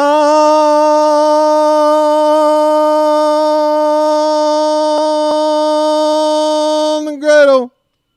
Get them cakes up in the chat, folks. Thank God I'm a country boy. Thank God I'm a country boy. Thank God I'm a country boy. If you don't like my ideas, I will go somewhere else. Okay, Daniel, if you want to threaten like that, feel free to go. I mean, you might be joking, but man, it doesn't read like that.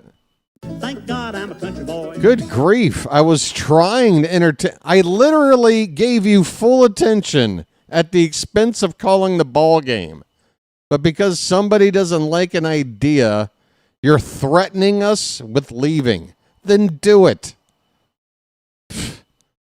Thank God I'm a country boy. Matter of fact, I can make it easier on you. But no, don't put bacon emojis in after a comment like that. What are you on about, buddy? Thank God I'm a country boy. Thank God I'm a country boy. Is it bacon time? Or is it time for you to address that last comment? Thank God I'm a country boy. Where are you at, buddy?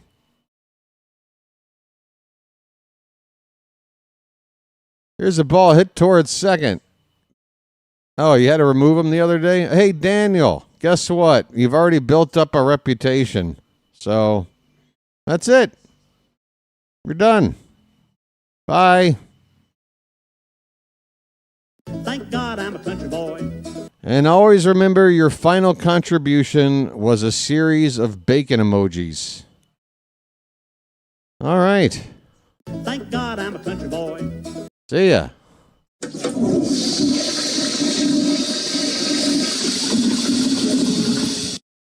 Adley Rutschman pops it up to short.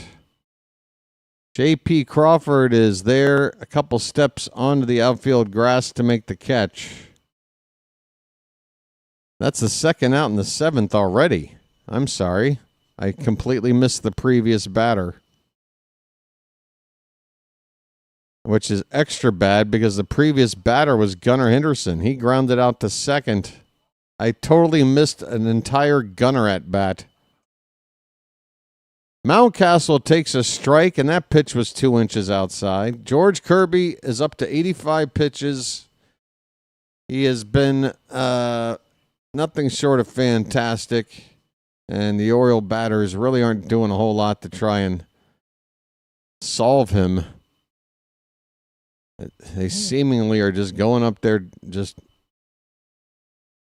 getting schooled at the plate. It's 0-2 now in Mountcastle. There's a righty and a lefty up in the Seattle pen.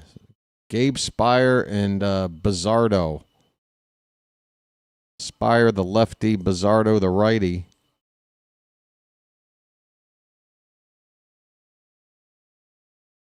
Swing and a miss, and there goes Mountie. 97 on the outside edge. Kirby with maybe his easiest inning of work yet. He just absolutely carved through Gunnar, Adley, and Mountcastle in his 7th inning of work like it was nothing. Like it was nothing. Imagine having a pitcher this dominant in your rotation, folks. That's all we want. I just want one of these Mariner pitchers. I mean, we're going to see Logan Gilbert tomorrow. They got this guy, Brian Wu. He's fantastic. The veteran of the group, Luis Castillo. Maybe not the most attractive considering the age and the salary he's on, but still a very good part of this rotation as well. Very, very jealous of the Mariners starting pitching. I can't imagine as a fan turning on a Mariner game, and 80% of the time, you're guaranteed to be watching a pitcher that is not only, like, better than average, but, like, really, really good. And it's just a matter of whether or not the offense is going to score a few runs. I would love to have... But the sad thing is, lately, that's kind of been the case for the Orioles. We may not have these established arms, but Trevor Rogers, Dean Kramer, to some extent, Cade Povich, his last time out, putting up some nice starts. Not getting a whole lot of wins out of them, though.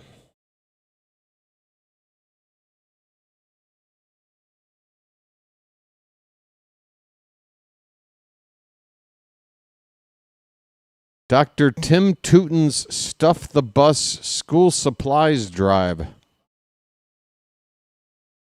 Bruton Tim Tootin. All right. Kramer is out here for inning number 8, guys. And a curveball to start things off for a strike.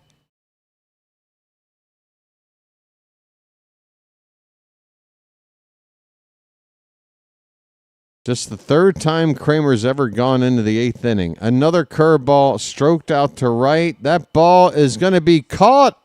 A little hop up against the wall there. Out in right field by Ryan Noda. Folks, how many times do I have to beat this dead horse? Ryan Noda has got a few things he can offer you.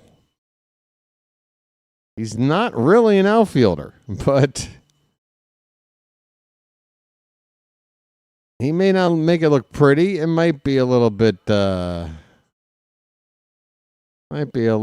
a heart attack out there, but he's handling himself out there. Here's Dominic Canzone.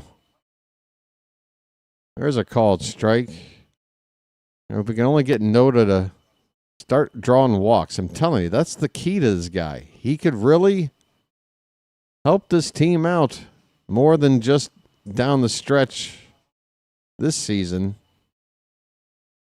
If he can find that plate discipline that led him to 77 walks his rookie season. Dominic Canzone with a 1-1 count. Fouls it away 1-2.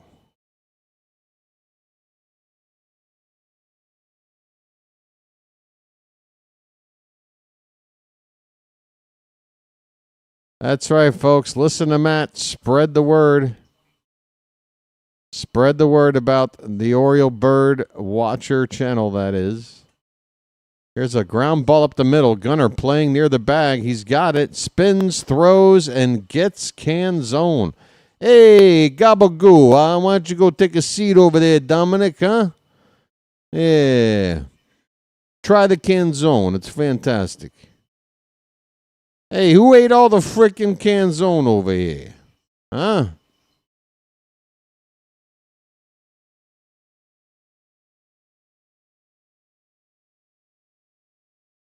Here's J.P. Crawford. Kramer's on 92 pitches. 1 out away from 8 innings complete. Fouled back. It is 0-1. Carl checking in with a Mullins update. An RBI single for the Mets. I would hope it's for the Mets.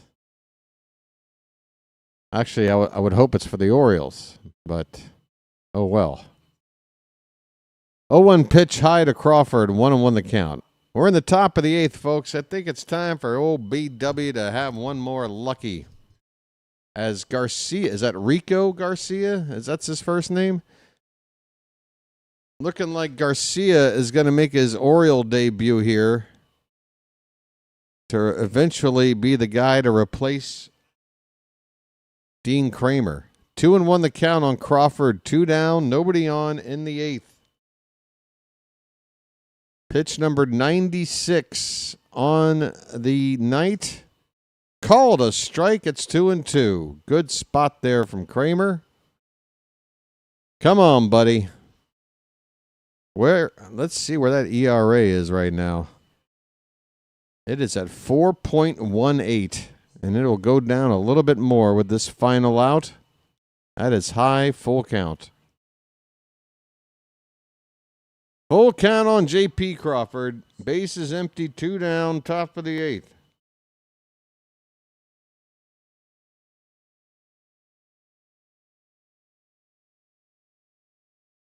Here comes the payoff pitch. That one is going to be an inside-out swing, and it'll get down in front of the center fielder for a base hit.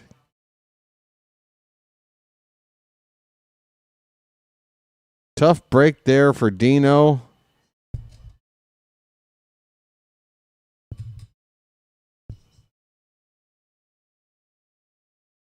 Crawford is aboard, and let's see how much longer they stick with Kramer out here. It's the number 9 batter due up next, so it'll be a visit from Drew French. And this looks like your typical recipe of a French visit. If you get this guy out, fine, inning over, your night's done. But if you don't, once you've seen me, the next guy you'll see is Mansolino with the top of the order due up next. So Kramer against Cole Young, who's 0 for 2. Mound meeting over. Hey, Rhino's here, folks.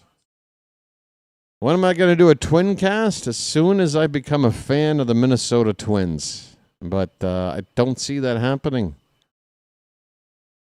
Mods are great here. In fact, the entire chat is nothing but mods at the moment. Folks, if you're a non-mod, you better try to get a word in edgewise.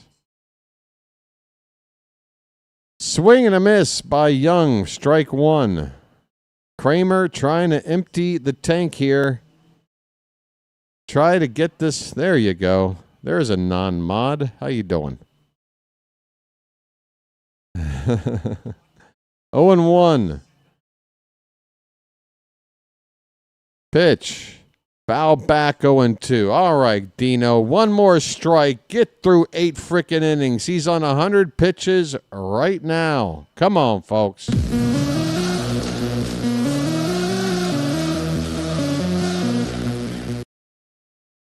The 0-2. Runner at first. 2 down. 1-0 Mariners in the top of the 8th. And a check on that runner. Hey, folks. If I've said it once, I'll say it again. Please check out Rising Rhino's YouTube channel. Okay? Just type in Rising Rhino.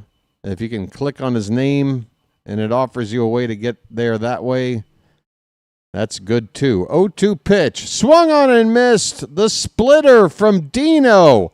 Camden Yards, get on your feet. Give this man a standing O. Give him a standing O. 8 innings. 1-run ball. Dean Kramer got that ERA down to 4.17. 8 innings, 6 strikeouts, including the final batter he faced. We go to the bottom of the 8th. Can we get one frickin' run?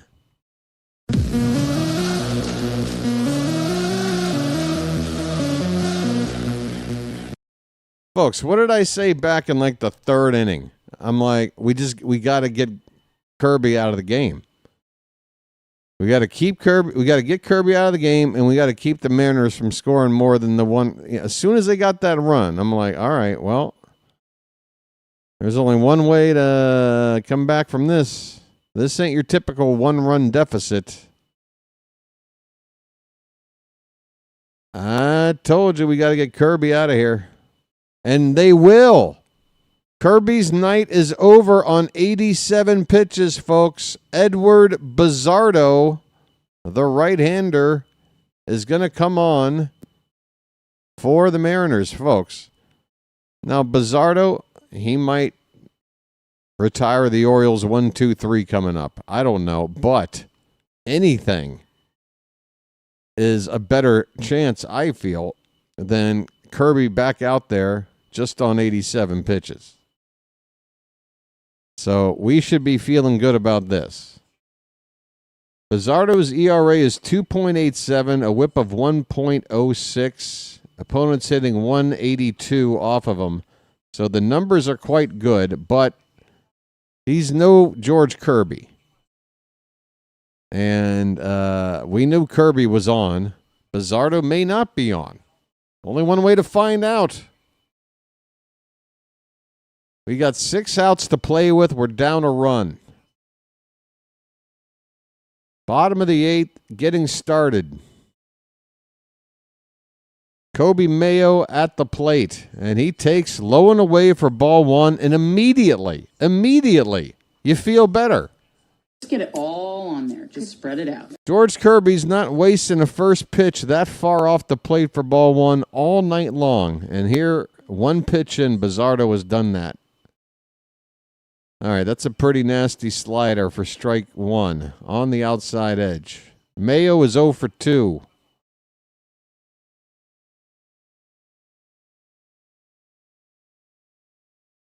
Popped it up. Got a sinker. Could not square it up. It'll be a shallow pop-up to right. Mayo retired. 1 away. Canzone on the catch. Here comes Ryan Noda. He's 0 for 2. I'm really pulling for Ryan Noda to do something right here. I really am. And if he does, folks, then you know BW is on to something. Takes a first pitch slider for a strike. Bizzardo's slider doesn't move like your standard slider. Kind of looks more like a... Oh, look at that. That's a base hit in his center field. On a sinker that was moving away from Noda, moving down and away. He was able to adjust and pull that ball, or line that ball up to hit it into center field. So there you go, folks. I'd probably pinch run for him here. We definitely, if there's one thing we have on our bench that's a weapon, is somebody with better speed than Noda. We're not going to pinch run? We're not going to pinch run.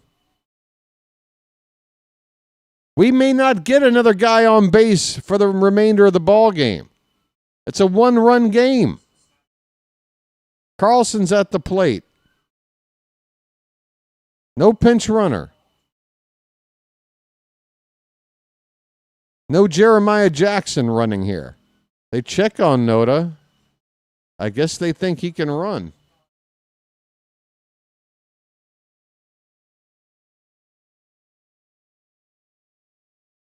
I mean, Noda's probably not even going to come up to hit again. What? Plus, he'd get an upgrade on, well, I don't know if Jackson's an upgrade on the outfield. More range. less experience. Dylan Carlson has a count of 1-1. I don't know what's going on, folks. Runner at first, 1 out. Carlson finally broke his duck with a hit in this ball game. He takes that one right in there for strike 2. Come on, Dylan.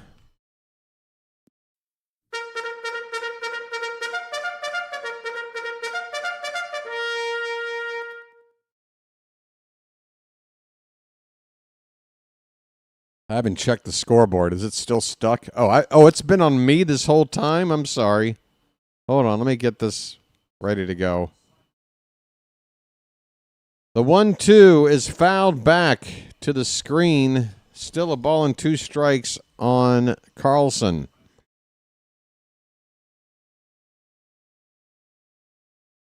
You can see the sun is starting to really make its way in over here.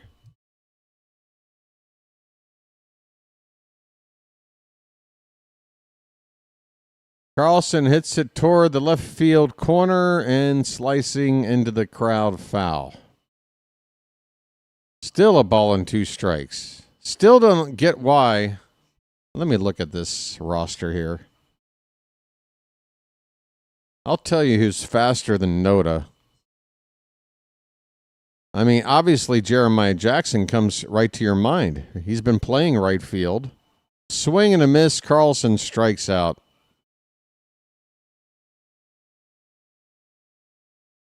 You got the newly added, wait a minute.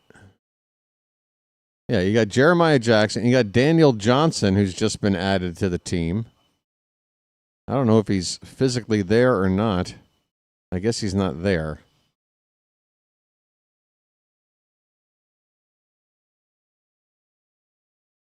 But yeah, I would have pinch run Jeremiah Jackson for Noda. The Mariners are making a pitching change with 2 down. That's it for Bizzardo. They're going to go to the lefty Spire now, I feel. As the Orioles will be sending up the top of the order, or is it Allen coming up next? Allen due up next.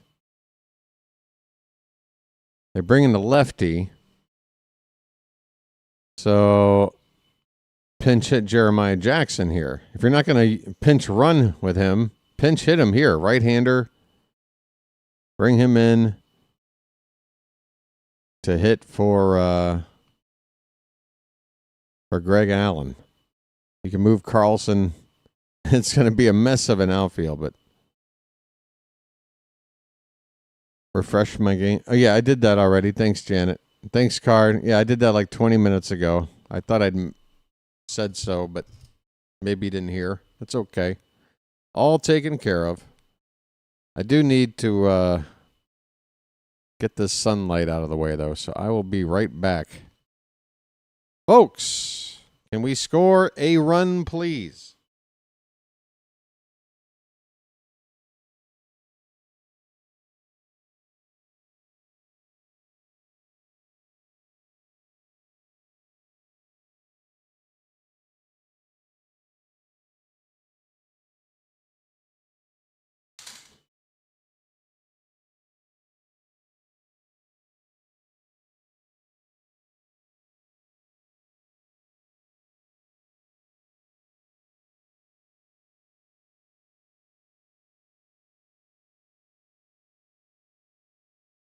Lefty Gabe Spire making his 54th appearance of the season. He's got a 2.22 ERA and a whip under 1.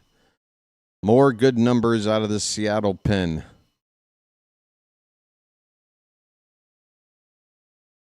Anywhere near 100 likes, folks. We're at 85. We've got people here, folks. It's late in the ball game. 140 plus people watching right now. If you don't mind hitting that like button, we've got the numbers here to get that number up to 100. And there he is, as I was hoping. Jeremiah Jackson up to pinch hit for Greg Allen.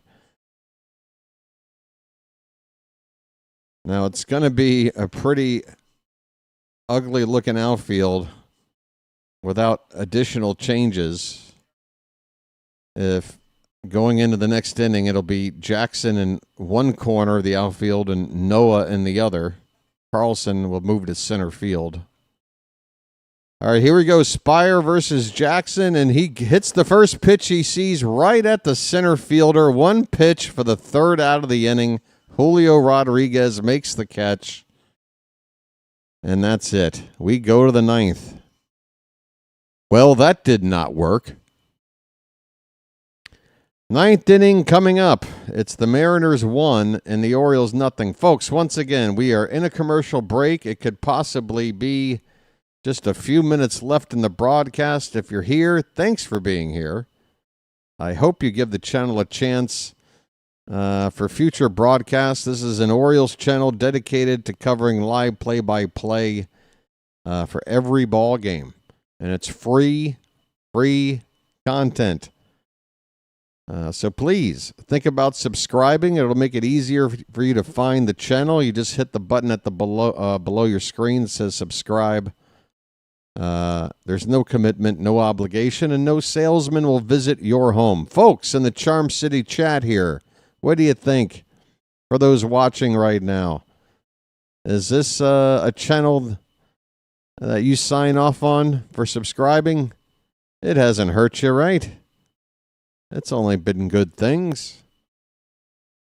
All right, appreciate it, folks. We are into the 90s with the likes, trying to make one final push toward 100. I appreciate it.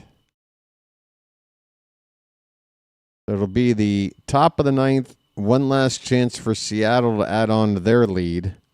Looks like the top of the order due up. And looks like the Orioles are going to get their debut from Rico Garcia, a right-hander who was claimed off of waivers after he was DFA'd by the Mets about a week or so ago. He's 31 years old. He's out of Honolulu, Hawaii. And with the Mets on the season, a 3.52 ERA with a .91 whip. I mean, these aren't bad numbers. He is just a casualty of the loading up of deadline players. This is the benefit that can happen, folks. If you're a seller and other teams are buyers, the buyers typically have to make a cut or two to some players that otherwise would still be on the roster. Guys out of options. Guys like the guy on the mound right now, Rico Garcia. He's facing Randy Arozarena. And after a first pitch strike, this one's up and away, ball one. Garcia was also with the Yankees for a cup of coffee, I guess. Swing and a miss. There's the slider, 1-2. All right. Rico. Folks, I hope this guy is good because I want very much to be able to do my Rico Suave bit. I will definitely put Rico Suave into the soundboard if Rico Garcia works out for us. 2-2 the count on Arozarena.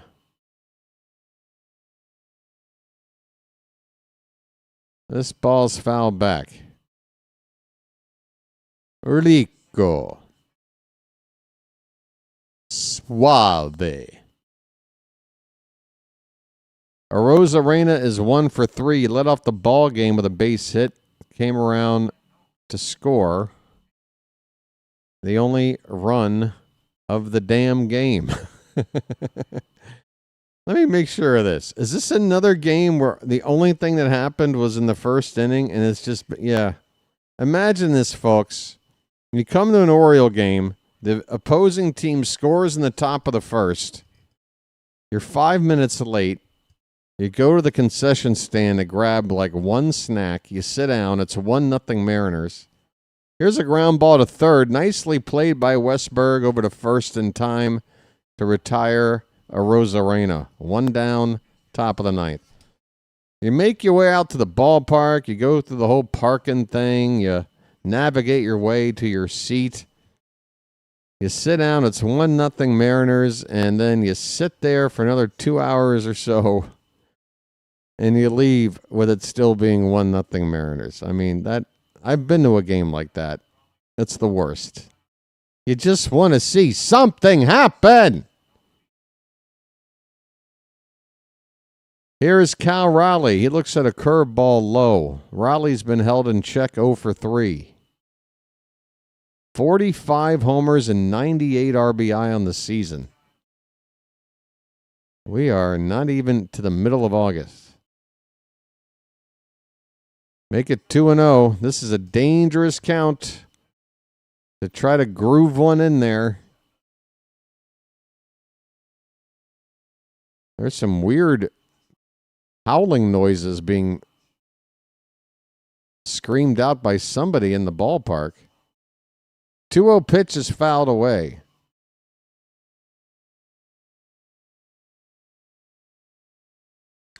Hey, that's a silver lining.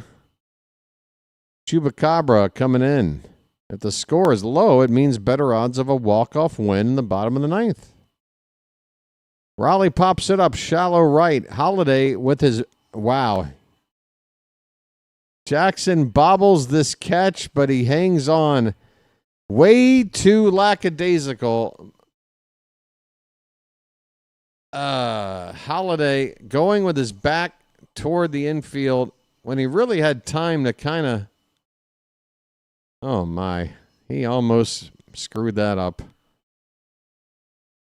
He just very casually just running back. I mean, he had time if he sprinted to get to the spot, turn around, and just make the catch.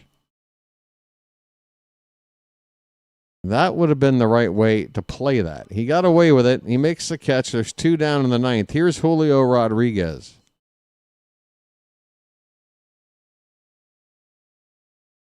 Somebody is making strange, like, exotic animal noises in the ballpark right now, folks. I don't know what's going on. I don't know if you're watching along with me and can hear it. But it sounds like there is a large cat in heat in the ballpark. What is that noise? 1-2 on Julio Rodriguez. 2 down, nobody on, top of the ninth. It's been 1-0 since, I don't know, since the very beginning.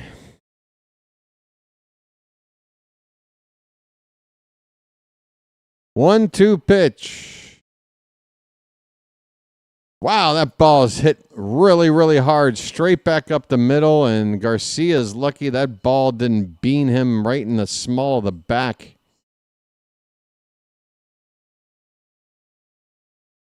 That ball might have broken him in the spine if he didn't get out of the way of that. Woo! Look out. A rocket up the middle for a base hit.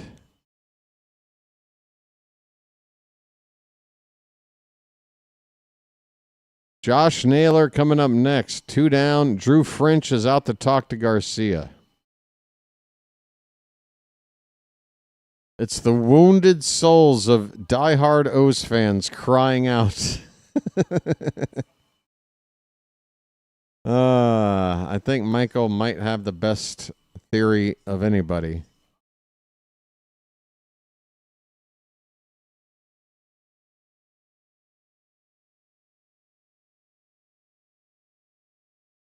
Everybody's feeling a 9th inning walk-off. Okay, I'm down.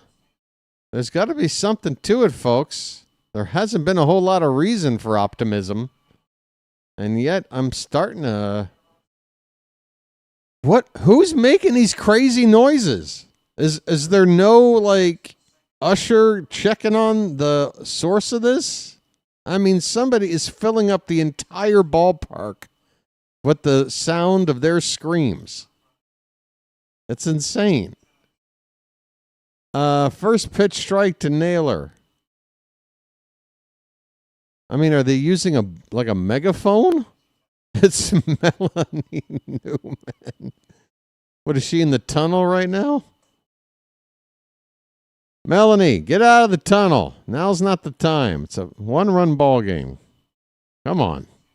Show some professionalism.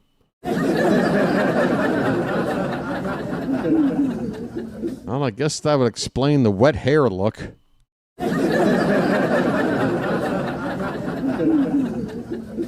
This ball's hit to left in the corner and foul near the foul pole, but about 20 feet to the foul side. There's a lady with a souvenir. She's happy.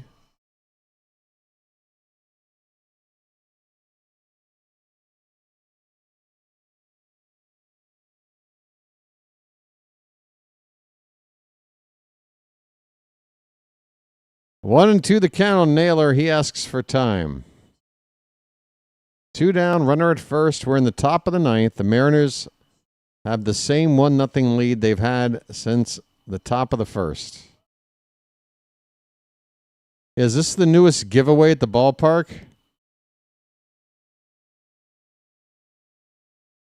If you're sitting in section 27, row 12.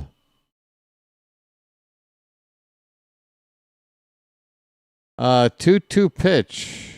Sorry, I guess it was a 1-2 pitch that made it 2-2. Forgive me. I'm running on fumes. Here's the 2-2 to Naylor now, and it's fouled away. Patrick said Jugs gun.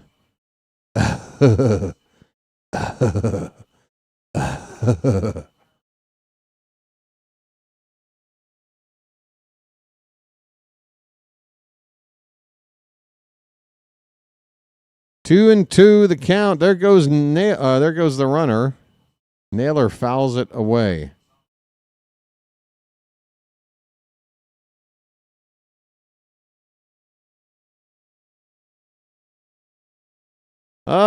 Folks.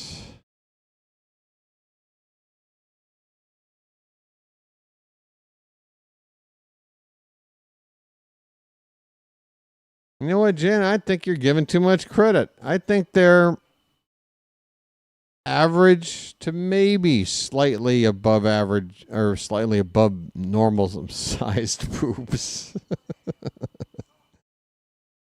Big, just big alone really makes them sound like they're really, yeah. They're there. There's a handful, I guess. I don't know. 2-2 the count on Naylor. Can we please?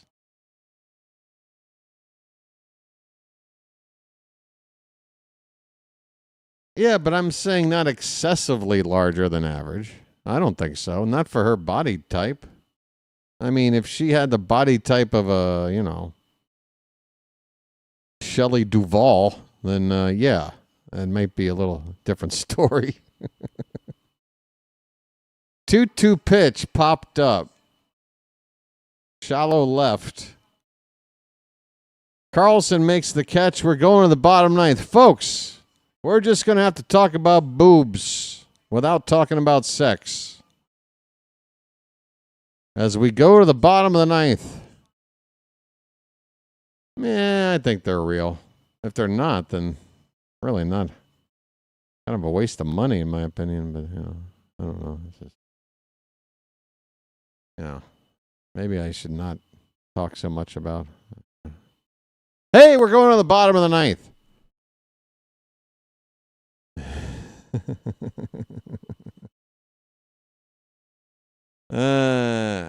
Melanie's fine. We tease. What are you gonna do? Melanie gonna Melanie. What are you gonna do? I mean, look, that thing she did with the sunglasses, talking about how she collects pins at hotels. A little bit cringe. Hey, what do you guys say we walk this? Sorry. If there's anybody with kids present, tell them to leave the room. I'll give you 10 seconds.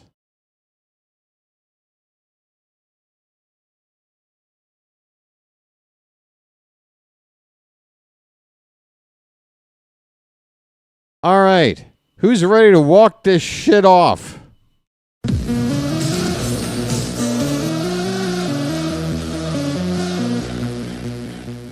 Who's ready to walk this shit off?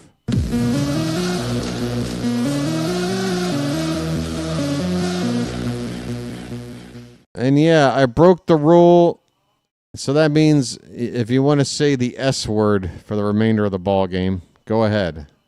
You're allowed because I did. And if I didn't allow you to at this point, then I'd be a hypocrite, wouldn't I? All right. Andres Munoz, the closer. This is what we got to deal with. A 1.37 ERA, a .98 whip. Opponents hitting 147. He's only given up 2 home run balls on the season. That is the challenge. So that is why this 1-run lead that has always been a 1-run deficit all game long feels a lot bigger than it is. First pitch swinging, Jackson Holliday waves at a slider and misses 0-1.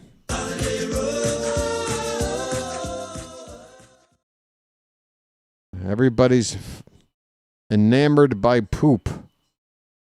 That one's a good foot outside. 1-1 on Jackson.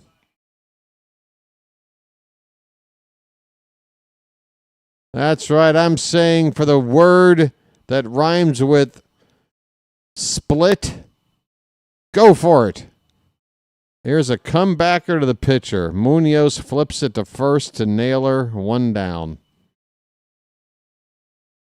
It's Westberg and Gunnar. Those are the 2 bullets left in the chamber for the Orioles.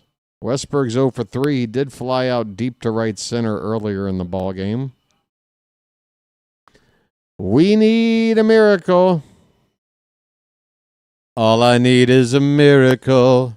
All I need is you. All I need is a miracle. Low, ball 1. Hey, ball 1 gets a bugle.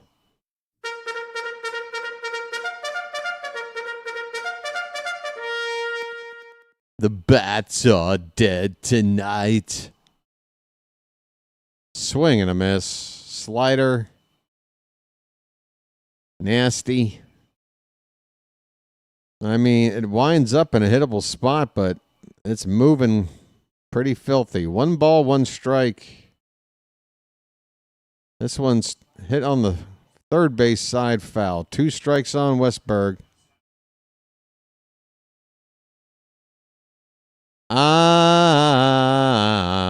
I'm hooked on a beaver. I can't believe her. Swing and a miss. Westberg strikes out.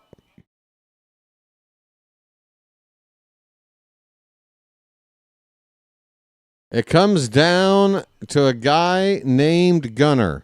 His name's Gunnar, and he's dating my mom. Guns in the Charm City chat, if you don't mind, folks. We are 3 likes away from hitting 100. 3 of you out there. If you haven't hit the like button, have a heart. There's well over 100 people here. We've got the numbers. This game could be moments away from ending. Maybe you get 100 likes and we get a Gunnar game-tying homer. How's that sound? First pitch is outside to Gunnar, ball 1. Folks, 2 more likes.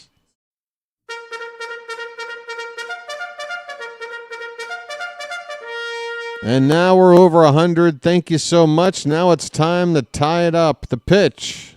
Make it ball 3. 3-0 to Gunnar.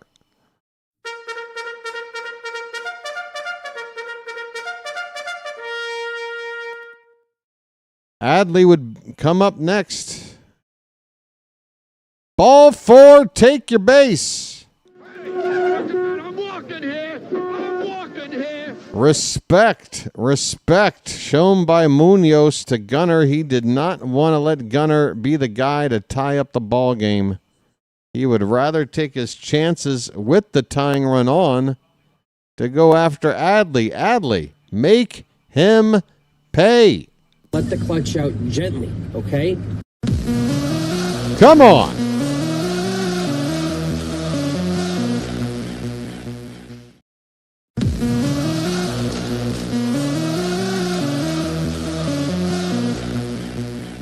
Folks, I forgot I've been off camera here for a sec.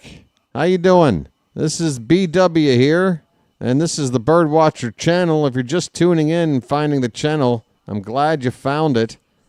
This is a channel dedicated to live coverage of Orioles baseball every single game. In fact, we're a couple of weeks away from calling my 300th game in a row.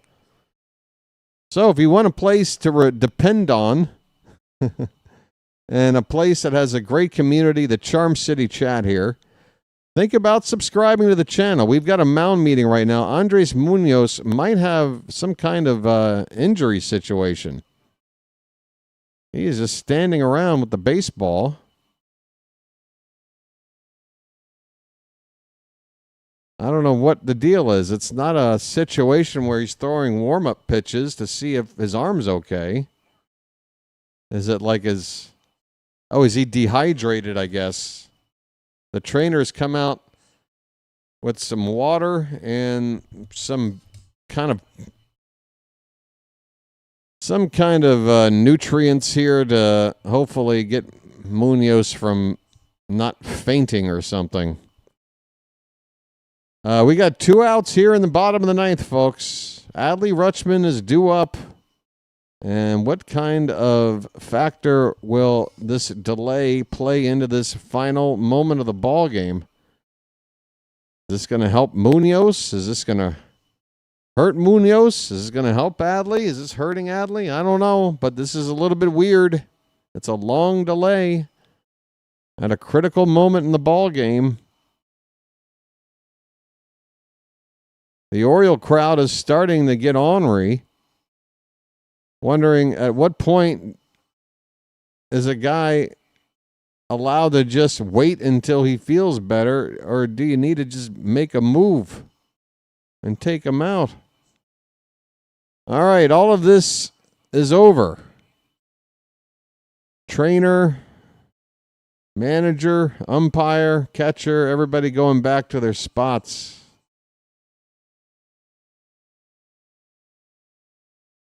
Here we go, folks. Adley Rutschman with 2 down in the 9th, representing the winning run at the plate. A reminder, the Orioles, the only team in all of baseball without a walk-off win this season.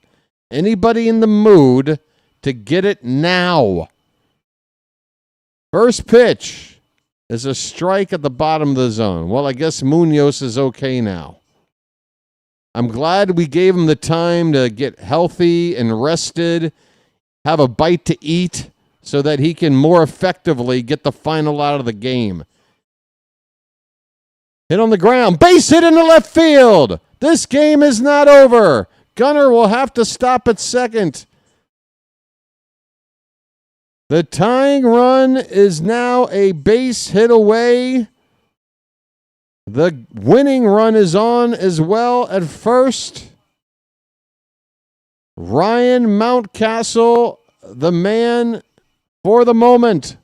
Okay, mount up. Folks,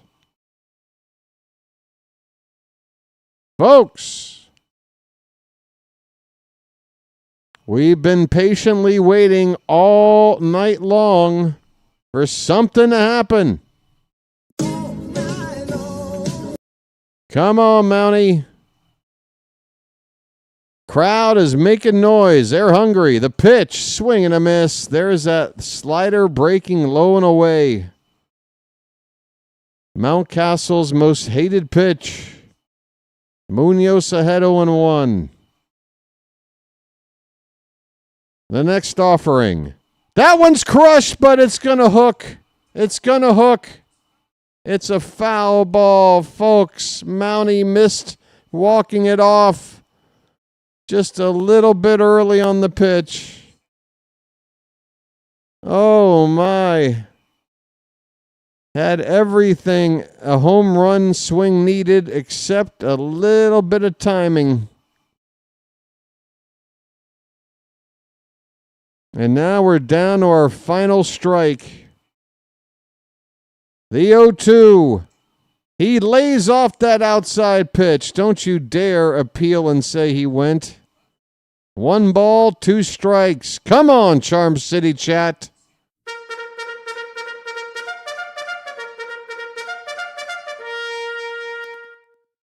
The 1-2. He got another pitch outside. Luckily, it was a straight one, a fastball, able to reach it and foul it back to stay alive. If Munoz goes back out there with the slider right now, Mountcastle is cooked. Anything but that slider breaking low and away, please. The 1-2. In on the hands. It's hit to short, and that'll be the ball game. Crawford throws out Mountcastle, and the game is over. The Mariners score 1 run in the first inning. First batter, Arozarena, reached on a single. He stole a base. He came around to score on an RBI by Josh Naylor, and that is all they needed for the rest of the frickin' night. Mariners 1, Orioles nothing. The Mariners had 6 hits. The Orioles had 5. Seattle left 3 men on base. The Orioles left 5. Ugly. Oh, my. I mean, what do you say, folks? I mean, another great pitching performance. Hold on. Melanie Newman's kind of got a nice top on tonight. Hold on. All right, Janet, I take it back. Those could be a solid D. I thought maybe she was rocking a C. I don't know. Kramer goes 8 innings. 5 hits, 1 walk, 6 strikeouts. He was fantastic. Garcia in his Orioles debut. Didn't look too shabby either. 1 inning of work. He did give up a hit, but that's it. He's got a 3.31 ERA as is on the season. Not a bad guy to have in this bullpen. I mean, I would immediately elevate him in the pecking order of this current bullpen. This guy might be a good high leverage guy to use down the stretch. Ryan Noda had a base hit tonight. Base hits from Holiday, Gunnar, and Adley. And Dylan Carlson. Oh, boy. I mean, folks. Carlson got a hit. I mean, is that the headline? If you're picking up tomorrow's copy of The Sun and you get to the sports section, is that the headline? Carlson got a hit. 5 hits. 1 of them was a double for Gunnar. Everything else a single. And, yeah. What are you going to do? Kirby with the win. He goes to 8-5. Kramer with the loss. He now drops below 500, a record of 8-9. That was the one thing Kramer had going for him, was that he had a decent pitching record. Now it's a losing record. 8-9 on the season for Kramer. Munoz with the 28th save. Wow. Gabe Spire got a hold after throwing 1 pitch. A 1-pitch outing for Spire. Mariners are now 67-53. The Orioles are back to 13 games below 500. At this stage, I would say finishing at 500 is looking rather impossible. What do we got to do? You got to go 28-15 down the stretch. You got to win basically 2 out of 3 down the stretch just to break even at 500, folks. It's looking like a losing season. It's looking like a losing season. I think that leaves pretty much, by the way, attendance today just under 20,000. I thought it might be right on 20. 19,300 and change. Time of the game just 2 hours and 28 minutes. I think the next goal if you're a fan, is to just not finish last place in the East. We are currently now, unfortunately, we've lost a couple of games on the Rays. We were just a couple of games behind Tampa a couple of days ago, but we are now 4.5 behind fourth place in our own division. So there's my final goal of the season in terms of doing something to give this team some motivation. We don't want to finish in last place. I don't want to finish in last place. Right. Game 2 of this series is coming up tomorrow. Damn it, Melanie. I'm liking that canary yellow top. Normally I'm ragging on you, but now I understand why all those noises were being made a little while ago. Okay. All right, Melanie, you're distracting me. Stop it. I'll show you my dimples, okay? Then we'll see who's distracting who. Right. So, hey, only for a brief moment. It's not easy when you got a set of honkers plus an Oriole bird right there. I mean, it's like having peanut butter and jelly next to each other. What, you're not supposed to make a sandwich out of that?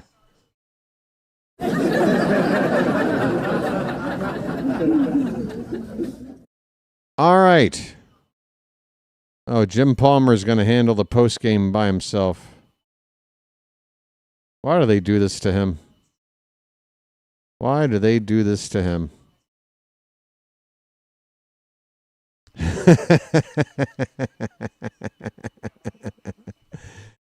Yeah, I admit it. And I'm a lot like a cat. I only move when I'm in the mood. I'll let people pet me only if I'm in the mood. Somebody else has got to clean up my... Okay, maybe I should stop. Hey, I got to get out of here. This game, despite it being relatively short, has left me feeling despondent. And this is a brand new week. Sort of. I mean, it's already, Wednesday here. It's Wednesday here. What am I talking about? Yeah, let me see if there's somewhere I can send you folks. Anybody got anything they want to talk about? I mean, what are we doing? What are we even doing? Can't score one run. JJ's calling the game. So's Fitzy. Let me see where they are. I never even looked at the out-of-town scores tonight. JJ's game's about to end. It's already top of the ninth, and the Phillies are down big. So I think it's best to skip there. Meanwhile, it's only the end of 3 innings, Red Sox and Astros, and we go to Houston next. So I think that makes sense. If you want a little peek at our next opponent, well, Thomas Fitzpatrick, who sounds like this. Sorry, Charm City chat. Sorry. Ante up and kick in like men. Like men! That'd be nice. I'd love to see the Orioles ante up and kick in like men. But tonight, not a whole lot to hang our hats on, folks, except the pitching. The pitching's been great. Best pitching we get all year happens to coincide with a team that cannot score any runs. Thank you, Janet. And thanks to everybody in the Charm City chat. Big thanks to the mods for helping keeping the chat nice and charming. We had to flush somebody out tonight. I had to flush somebody else out somewhere else. Yeah. But all for the greater good. We'll be back on tomorrow night. Same start time as tonight, 6:20 p.m. Eastern. We will be on the air right here. Come on in. And let's come on. It's Trevor Rogers. I think that's really the only thing I can sell you on. Trevor Rogers. I know you just watched a game where we couldn't score a single run, So what does it matter if it's vintage Sandy Koufax on the mound tomorrow if we can't score? I got to give you something, folks. I got to give you some motivation, some inspiration to want to return. Trevor Rogers has been pitching like an ace. It's been a while since we've watched somebody in our rotation go out there every fifth game and pitch lights out. I'm enjoying it while it's happening, and I'm going to enjoy it again tomorrow. Offense be damned. Maybe we'll score a run or two. I don't know. But I want to see Rogers go out there and cook, all right? So if you're interested in watching a pitcher cook, come on back tomorrow night for Game 2 of this series. I guarantee you we'll at least match the offensive output we've done tonight. We'll at least match it. If not, we might even do more. All right, I better get out of here before the color here gets even stranger. I'm starting to look like some kind of nightmare fuel over here. Have a good one, everybody. Sending over to Thomas Fitzpatrick. Until tomorrow night, this has been the BirdWatcher and the Hat. And we will chirp at you later. Take it easy, folks.